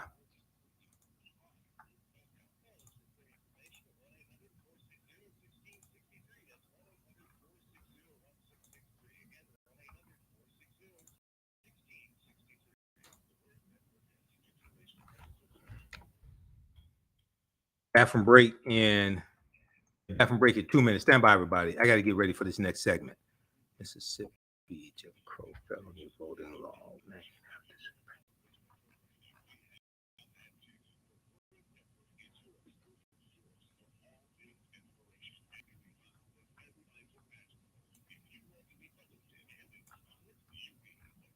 Stand by. Host Brother Michael Imhotep. On the African History Network show, we focus on educating the kind and inspiring people of African descent throughout the diaspora and around the world. A lot of people don't know what the hell they're talking about. Then you have the areas of expertise. But some people need to learn how to stay in their own lane. If you don't know, just say you don't know. So we have a lot to talk about, so we're going to jump right into this. Catch it all right here on 9:10 a.m. Superstation. Welcome back to the African History Network show. All right, if you like this type of information, you can support the African History Network, $TheAHNShow through Cash App, also through PayPal, paypal.me/TheAHNShow. Okay, when you go to our website, theafricanhistorynetwork.com, we have the information right on the homepage of the website, and it's also in the thread here of the broadcast. You can register for the online history classes. If you learn anything about history today, my online history classes will totally blow you away. We do them Saturdays and Sundays, 2 p.m. to 4 p.m. Eastern Standard Time. As soon as you register for them, you can start watching the content. You can join us in class this coming for the live classes. Okay, when you scroll down the page, we have a PayPal, Cash App information. Our Cash App tag is $TheAHNShow, SHOW. When you click on it, it takes you right to there's some fake African History Network Cash App accounts out there. That's why I put this graphic together. I'm trying to get the fake one shut down. Our tag is $TheAHNShow, SHOW.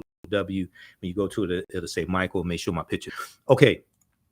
All right. Now, U.S. Supreme Court, just in June of 2023, U.S. Supreme Court refused to hear this case dealing with Section 241 of the Mississippi State Constitution, which deals with felony disenfranchisement. It was targeting African Americans. It was put in place at the Mississippi State Convention of 1890. Read this article from news.com. Supreme Court rejects challenge to Jim Crow era Mississippi voting law.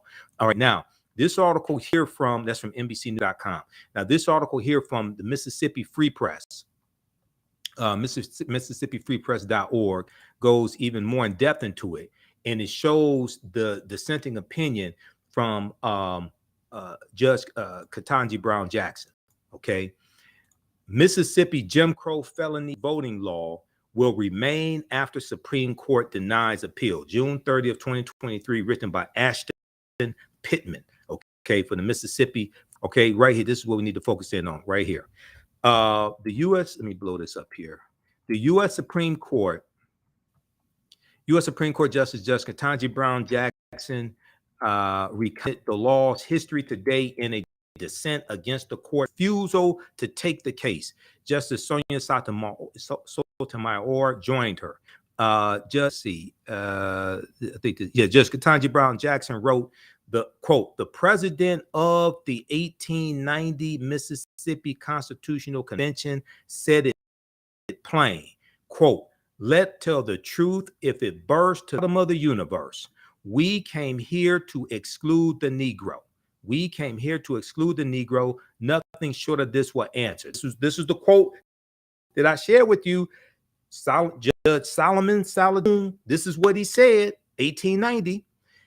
Judge Ketanji Brown Jackson went on to say, to further that agenda, the convention placed 9 crimes in Section 241 of the Mississippi State's Constitution as basis for disenfranchisement, believing that more Black people would be convicted of those crimes than white people, end quote. Supreme Court Justice Judge Ketanji Brown Jackson wrote. She went on to say, quote, 8 of those crimes have remained in Section 241 since 1890 without interruption.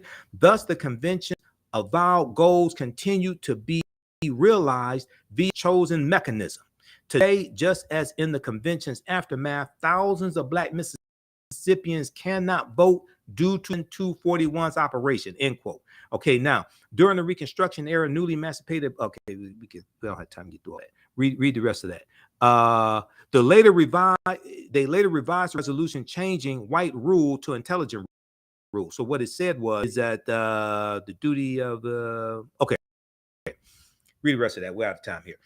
This shows you directly how these policies of the past that are a legacy of slavery are directly impacting African Americans today and continue to inflict the harm. This is when we deal with repairing the damage of a legacy of slavery, or what people collectively call reparations. Some people don't know what reparations is. We have to, reparations is not just a check. Because we all got $1 million a day. White people have it all back by this time next week, and these harmful policies will still be in place. You have to study the laws and policies that were put in place that created these structural inequities that continue to inflict the harm to understand the damage that has to be repaired. Okay, now, let's. We're going to go to clip. I want y'all to hear Kim Klacik. Okay, this is one of these idiotic Black Republicans, Black conservatives. Doug, we're going to clip number 3. Okay. Kim Klacik was on Mark Lamont Hill's show on the Griot TV, the Griot News. And this is what this fool said. Let's go to clip number 3. People advocate for that. From that, I have to ask you, What's complicated about it? Where would we be today without slavery? That's a great question. That's what we call one of those counterfactual hypotheticals, right? It's hard for me to tell you where I'd be without slavery because our entire history was interrupted by it. But Black people, or African people more importantly, had empires. We had civilizations. We had governments. We had order. We had laws. Were we perfect? No society, no civilization is perfect. But the question, where will we be without slavery, would imply or suggest to people that somehow we had benefited from the enterprise of slavery, or that somehow in the aftermath of slavery we're better off than we otherwise would have been. And there's absolutely no evidence to believe that African people were better after interacting with enslavers, after colonists. There's no evidence of this. So I don't know where we'd be without slavery, but I'm certainly sure it's better than where we'd otherwise be. Yeah, see, and I would counter that personally with what we see on the continent of Africa today. I mean, honestly, you talked about some people having, some of the kingdoms and being in the hierarchy in Africa and different countries in Africa, I'm sure. But those weren't the people that were being sold into slavery. See, so it's like, it's so hard to understand. Kim, where in Africa, I want you to be more specific. Where in Africa can we point to and see any kind of problem, any kind of disruption that hasn't been touched or interrupted by Europe? You're kidding, right? Okay, so my family's from Brazil. Name a country that hasn't been. You're saying Nigeria haven't been affected by Europe? That's your argument? There's many countries in Africa that did not have Europeans colonize it. Now today, look at the Congo for one thing. We don't talk enough about the Congo and what they're doing with, especially when it comes to China and everybody that is going into their country to extract cobalt and lithium and all these things that we want here in America to make us feel good with electric vehicles. Because we want to go down that road. We can go down that road, okay? But at the same time, not every country was invaded by Europeans that then put colonies on their culture and their people. That did not happen everywhere. But I can tell you right now in Cameroon, running. Okay, pause it right there. Kim Klacik is stuck on stupid. Apparently, Kim Klacik has never heard of the Berlin Conference of 1884 and 1885, where 14 European nations carved up Africa into colonies. All right, those watching on Facebook and YouTube, keep watching. We're going to keep broadcasting the African History Network. We're out of time here, 9:10 a.m. Superstation FDF. Okay, we're out of time here. All right, let's keep going. Okay, Kim Klacik is stuck on stupid. Apparently, she's never heard of the Berlin Conference. And if we look at this article here, and we do all this in my classes. We get deep into this information. This is from thought.co. Let me see which one is this. This is, yeah, thought.co. Okay, and I need to close some of these tabs out also. Just a second here. Let me close some of this out. Hold on. All right. This is from thought.co.com. The Berlin Conference to Divide Africa, the colonization of the continent by European powers.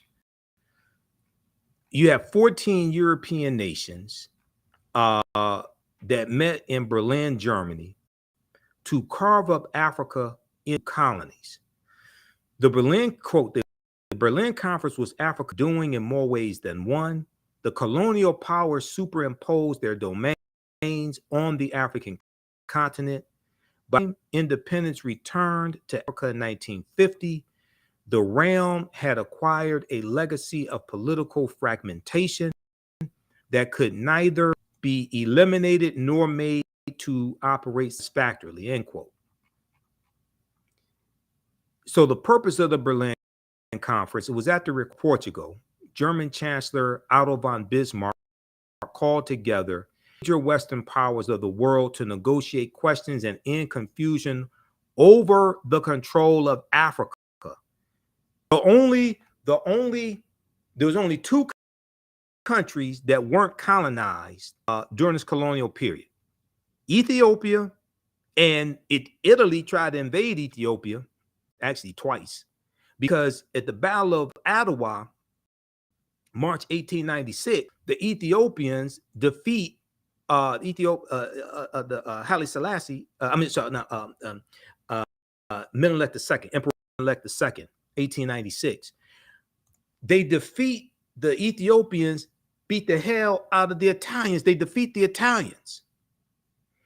They beat the Italians so badly that the Italians lied to the rest of the world and told the rest of the world that the Ethiopians were white, because they didn't want the world to know that they got their behinds kicked by black Africans. Okay. If you look at blackpast.org, Battle of Adwa, and I don't have time to make this a long history lesson. But if we look at blackpast.org, look at this entry here for the Battle of Adwa, March 1st, 1896. A second here. Okay, let's look at this quickly here, because then I have to get out of here.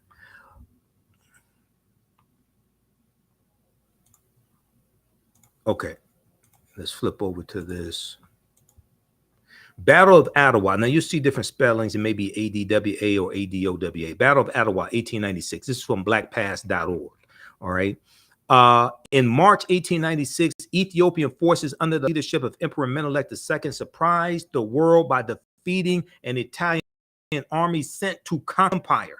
Okay. Now, read all of this. Okay. But they kicked the Italians behinds. Now, at the end of the article, they talk about how, let's see,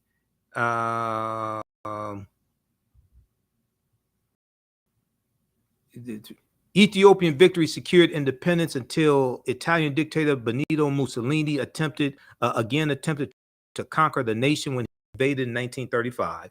Okay, and this is leading up to World War II. Ethiopia initially resisted the Italians alone, except with the help of anti-fascist volunteers from the United States and other nations. The Battle of Adwa. Hold on, where is this? The part I'm looking for. Oh, right here. Okay. Victory at Adwa sealed the unification of Ethiopia and solidified Emperor Menelik II's claim to the title of emperor. Europeans and European Americans interpreted the story of Adwa in different ways. For some, it was an opportunity to discredit Italy militarily.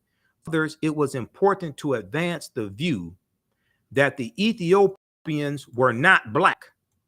For others, it was important to advance the view that the Ethiopians black, thus explaining away the significance of white and European defeat.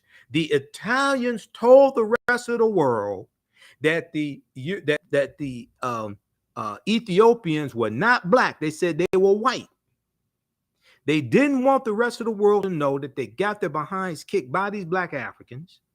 But at the same time, the other European nations didn't want to give other African nations ideas.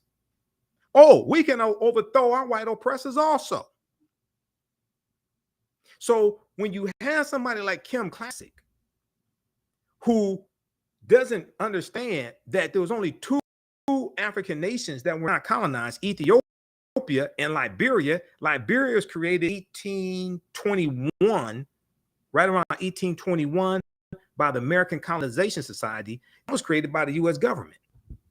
All the rest of the African nations were colonized, okay? And most of that colonization is the result of the Berlin Conference of 1884 and 1885 that took place in Berlin, Germany. 14 European nations are there. No representation for Africa was there. 1884, at the request of Portugal, German Chancellor Otto von Bismarck called together the major Western powers of the world to negotiate questions and end confusion over the control of Africa, because Europeans have been killing each other for hundreds of years over different territories in Africa and the natural resources. So they came together, basically said, look, we don't have to keep killing ourselves over this, over Africa. Africa is large enough for us to carve it up in the colonies and continue to rape it without having to kill each other. German Chancellor Otto von Bismarck appreciated the opportunity to expand Germany's sphere of influence over Africa and hoped to force Germany's rivals to struggle with one another for territory. Okay, now Kim Klacik mentioned the Congo. Apparently, Kim Klacik has never heard of King Leopold II, who killed millions. The Congo was colonized by Belgium, and King Leopold II killed millions of Africans in the Congo. But let's continue, though. At the time of the Berlin Conference in 1884, 80% of Africa remained under traditional and local control. What only resulted was a hodgepodge of geometric boundaries that divided Africa into 50 irregular countries. This new map of the continent of Africa, these geometric boundaries created by these Europeans, was superimposed over 1,000 indigenous African cultures and regions of Africa. The new countries lacked rhyme or reason and divided coherent groups of African people and merged together disparate groups who really did not get along. What we see in Africa today is largely a legacy of the colonialism, even though you did have the African liberation movements and the revolutions starting with Ghana in 1957, and it continues with different Africans. Most of them still have ties and are still controlled to various extents by their former colonizers. Now, this map right here shows you African colonization after the Berlin Conference, and it shows you the areas of Africa, the colonies, the areas that each European nation gets. Okay, and of the 14 nations that were there, because France, Germany, Great Britain, and Portugal were the major players in the conference, controlling most of colonial Africa at the time. Now, Great Britain is in the orange. Look at what Great Britain gets. They get South Africa, they get Namibia, they get Kenya, Nigeria, they get Egypt, they get Nigeria, it's a number of different countries that Great Britain gets. Okay. We see France gets countries like Senegal, things of this nature. Okay. Read the rest of this here. Read the rest of this article. We see the Congo. Congo goes to Belgium. Neutrality part of the Congo Basin became a personal kingdom of Belgium King Leopold II. Under his rule, over half of the region's population died. Okay, Leopold II, who's a mass murderer. If we look at, let me see what I know. I have something on Leopold here. Just a second here. Black statue, black.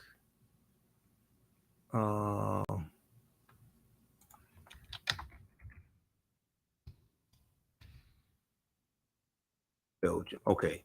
So she mentioned, Kim Klacik mentioned the Congo, but she didn't mention Leopold.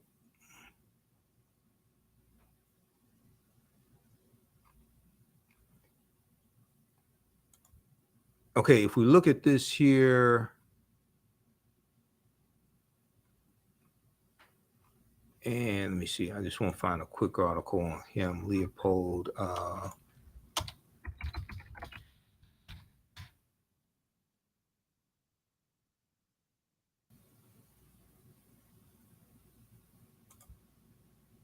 If we look at this here from the BBC, BBC.com.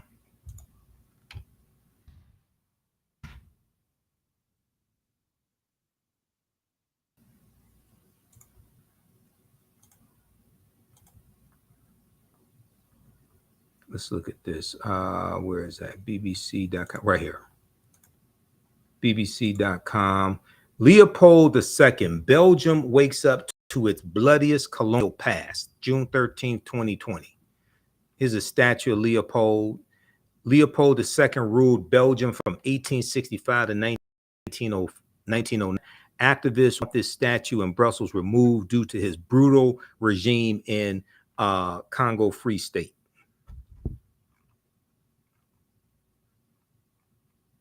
Okay. All right. Read the. Let's see. Leopold II's rule in what is now Democratic Republic of Congo was so bloody it was eventually condemned by other European colonialists in 1908, but it has taken far longer to come under scrutiny at home in Belgium.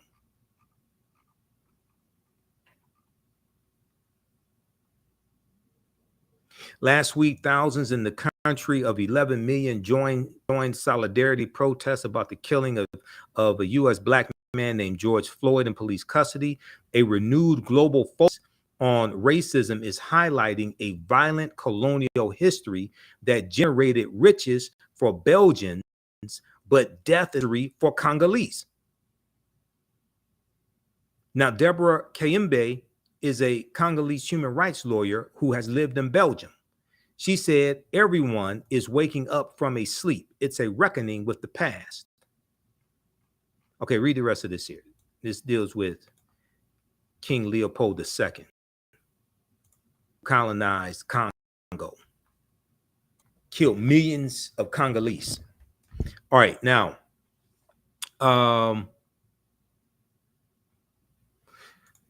Carlee Russell, switching gears here. Okay, Carlee Russell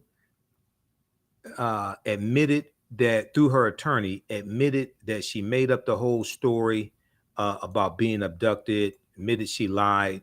And let's see, there's an article that we'll look at very quickly here because I have to get out of here, from Alabama, alabama.com, right here. Carlee Russell charged with lying to Hoover police and faked I-49 kidnapping. Okay, so I don't know what's going on with her. It's quite possible she's dealing with some mental challenges or something. Hopefully she gets the help that she needs.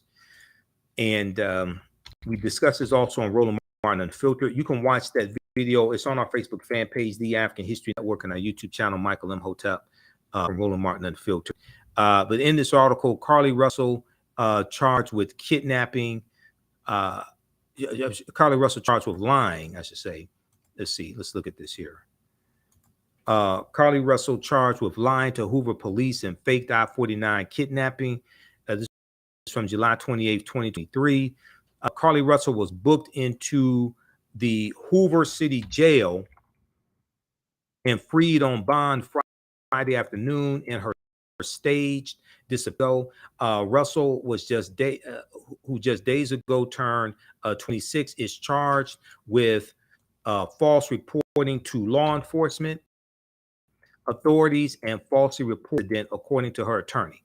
Both crimes are misdemeanors. The two charges carry a $1,000 bond each. Okay, read the rest of this article here at alabama.com. Carlee Russell charged with lying to Hoover police and faked I-49 kidnapping. So far, there's no explanation on why she faked the kidnapping, what's going on with her. Hopefully she gets the help that she needs, the mental help, whatever's going on with her. Hopefully she gets the help that she needs. So, you know, it's a crazy story. All right, look, if you learn anything from today's show, especially dealing with history, you can support the African History Network, $ the AHNShow through Cash App, and also through PayPal, paypal.me/the AHNShow. This show does not come together without financial resources. So we definitely need your support. We definitely appreciate your support. It takes a lot to produce this show, keep the African History Network running, pay the bills, pay for the services that I use, like which I'm broadcasting through right now, that lets me broadcast on multiple platforms and archive this information. Download the AHNShow through Cash App. Right on the homepage of our website, we have our Cash App and PayPal information. When you scroll down below our classes, below the information on the online classes that I teach. And also register for my class on Saturdays, Ancient Kemet, Egypt, the Moors, and the Maafa, Understanding the Transatlantic Slave Trade, what they didn't teach you in school. If you missed the class we just did this past Saturday, as soon as you register, it's archived. You can watch it. We do the sessions live. All the sessions are archived and recorded. You can go back and watch the time even after the course is over with. This content is PG-13. You can use it with your children.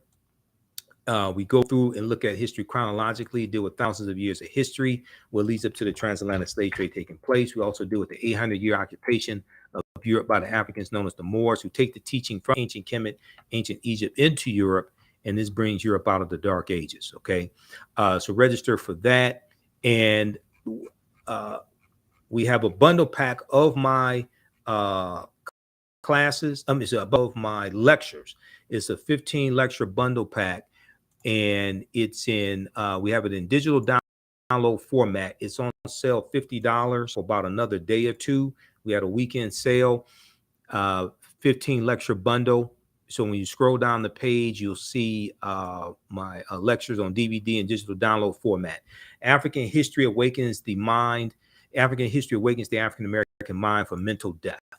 Okay, you get 15 of my lectures in digital download format. It's on sale $50 right now. That is a $175 value.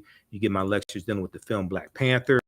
You get lectures dealing with principles of political self-defense.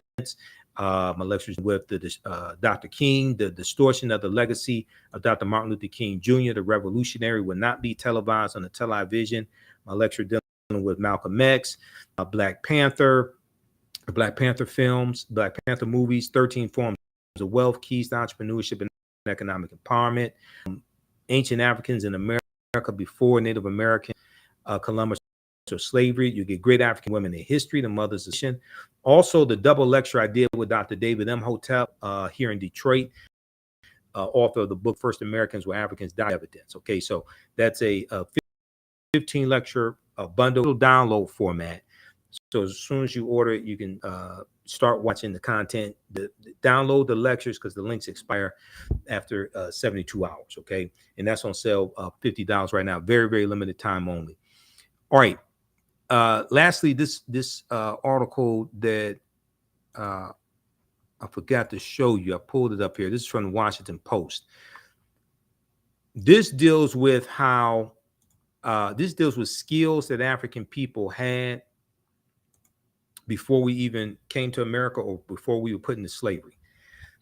This is by Jillian Brockell, staff writer at the Washington Post. Note to Florida and DeSantis, enslaved Africans were already skilled. This is what I've been saying. Now, this is a picture of Benin bronze statues, African masterpieces. Benin bronze statues were stolen and ended up in British and American museums.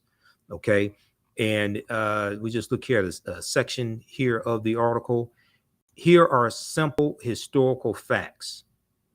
Africans already were skilled before they were enslaved.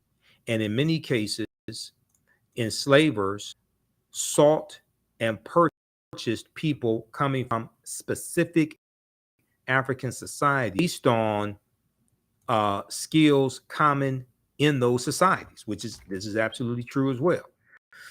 Decades of research, slave ship manifests, plantation ledgers, newspapers, letters, journals, and archaeological digs, dozens of scholars support this.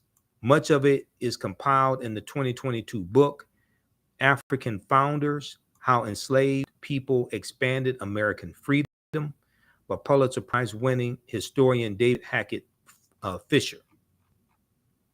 Transatlantic slavery was an economic model proposing that skilled laborers who were benefiting themselves and their communities be abducted, transported, and forced those skills to benefit others.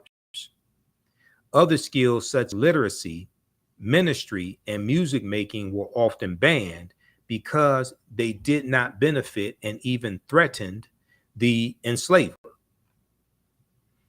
Hackett Fisher explains, historian Hackett Fisher in his book explains how in the mid 1700s, enslaving colonists in the low country of the Carolinas, Georgia, and Florida targeted people from the windward coast of West Africa, where rice had been cultivated for thousands of years.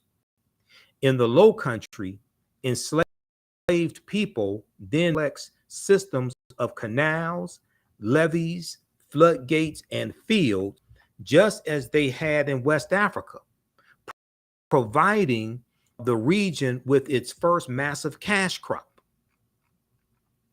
In New England, the Puritans targeted Akan-speaking people from the Gold Coast of West Africa, who had a long military tradition emphasizing and quick thinking. Also, an enslaved man named Onesimus taught Puritan leader Cotton Mather a technique for smallpox for inoculation, which was common in his African homeland. Okay, now we deal with this in my classes that I teach. Okay, Onesimus is the one who taught the Puritans how to inoculate themselves from smallpox. There's an article from history.com, official website of the History Channel, that deals with this. We came from sophisticated civilizations. Okay, we didn't have to be into an apprenticeship program. This is why this nonsense coming from Dr. William Allen and Dr. Francis Presley Rice with the social studies standards out of Florida is stupid. History.com, how an enslaved African man in Boston helped save generations from smallpox. In the early 1700s, I'm not exactly sure how to pronounce his name, that whether it's Onesimus or I think it's Onesimus. He shared a revolutionary way to prevent smallpox. Okay, now this is from April 8th, 2021. If you just scroll down here, let's see. Okay. But the smallpox epidemic of 1721 was different than any that came before it, as sickness swept through the city, killing hundreds in a time before modern medical treatment or a robust understanding of infectious disease. An enslaved African man known as Onesimus suggested a potential way to keep people from getting sick. Intrigued by Onesimus' idea, a brave doctor and an outspoken minister undertook a bold experiment to try to stop smallpox in its tracks. Okay, okay, let's see here. Smallpox, the first enslaved people. In 1706, an enslaved West African man was purchased for the prominent Puritan minister Cotton. Okay, the prominent Puritan minister Cotton Mather by his congregation. Cotton Mather gave him the name Onesimus after an enslaved man in the Bible whose name meant useful. Puritan minister Cotton Mather, who was a powerful figure in the Salem witch trials, believed that owners of enslaved people had a duty to convert enslaved people to Christianity. How nice of him. Well, we could say that's mighty white of you, but okay, whatever. So that owners of enslaved people had a duty to convert enslaved people to Christianity and educate them. But like other white men in his area, he also looked down on what he called the devilish rights of Africans and worried that enslaved people might openly rebel. He was right to worry that we may take up arms against our oppressors. He was right to be a little worried that we were kidnapped and enslaved and may not like it.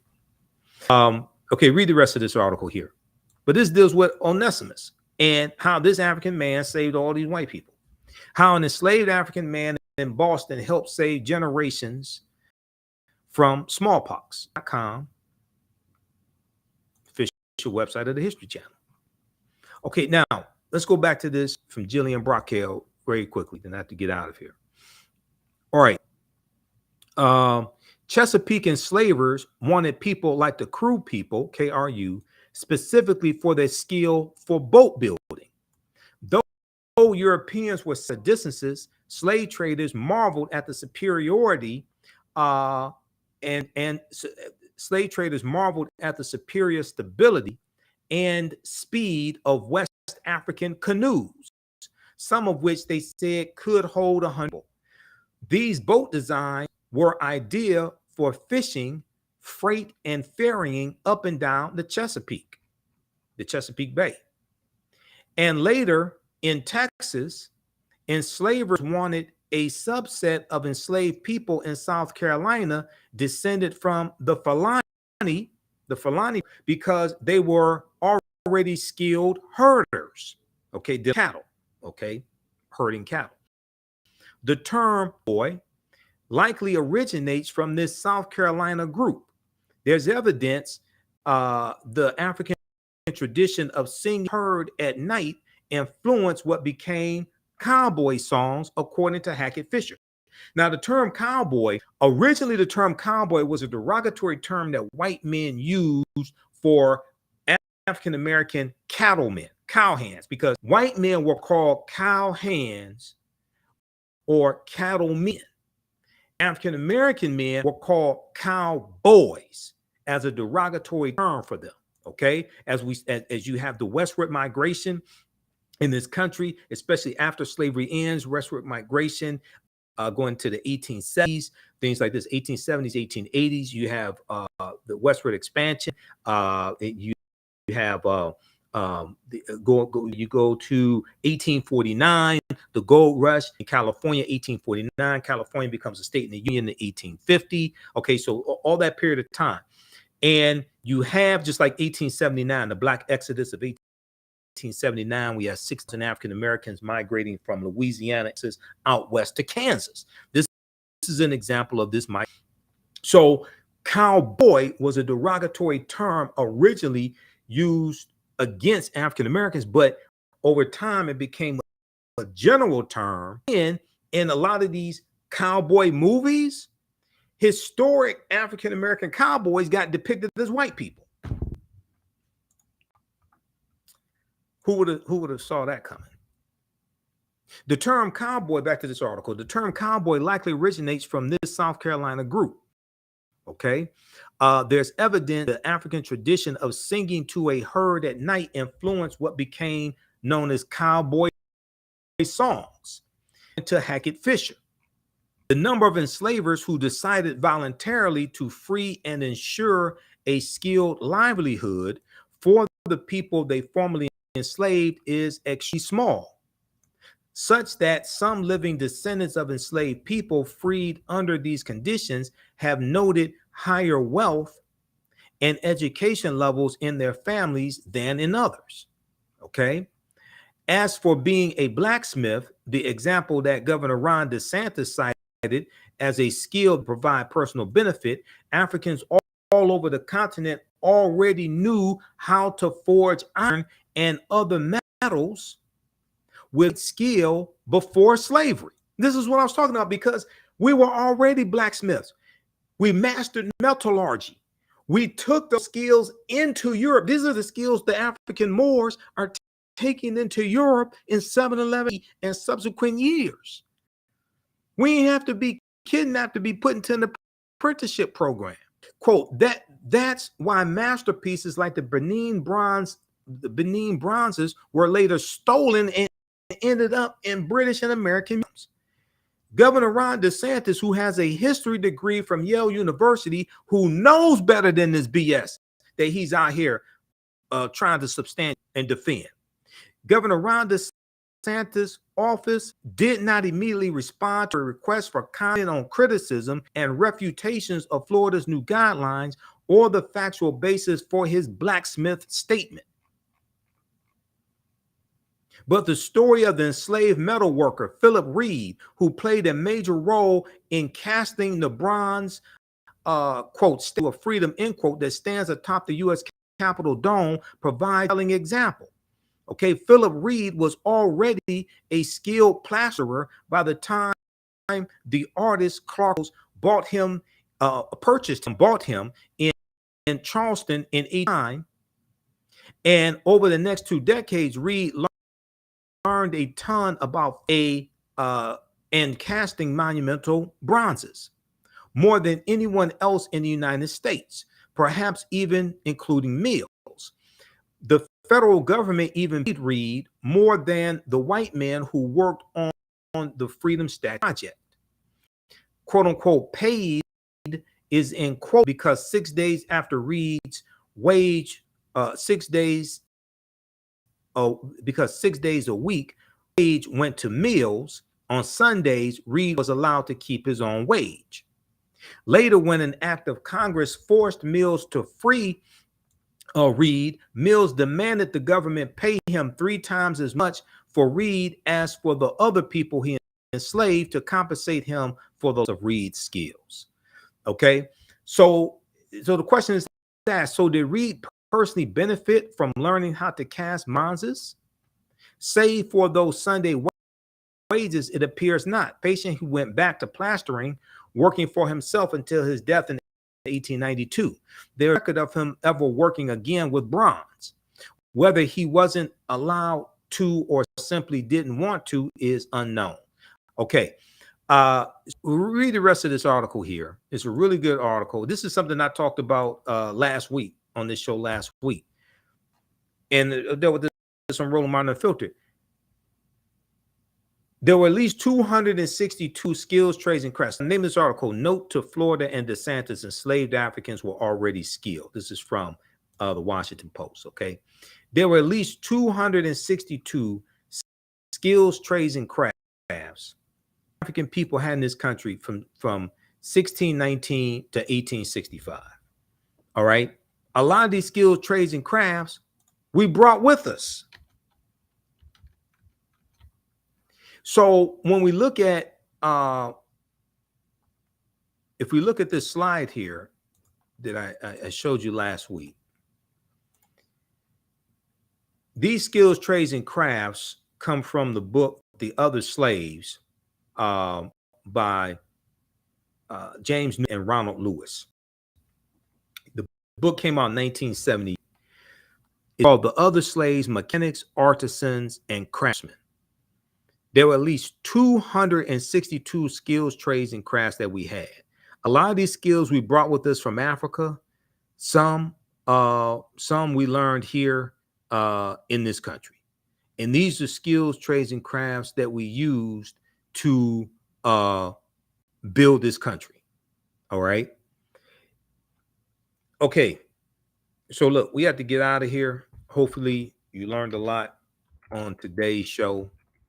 And this is just a sample of the type of information that I deal with in my online history classes. And one of the things that we do is show you the connection between history and historical events and laws and policies that are continuing to impact us today.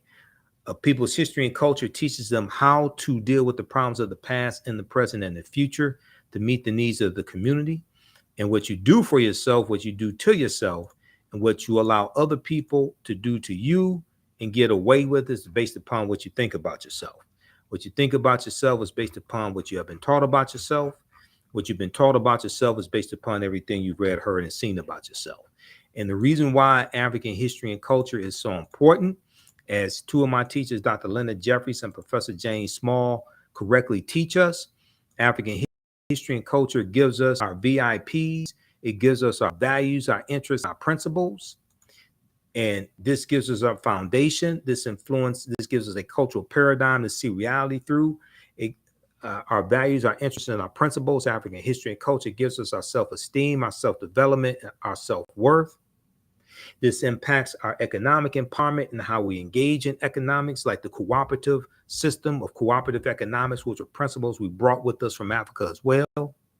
And this also impacts our political empowerment, how we engage in politics, and our understanding of politics. So we have to have a synthesis of all three of these, not just one of them. Okay. All right. So be sure to register for my online history classes. Visit our website, TheAfricanHistoryNetwork.com. Remember, right now is correct, wrong behavior is not over till we win. Wakanda forever. And we'll talk to you next week.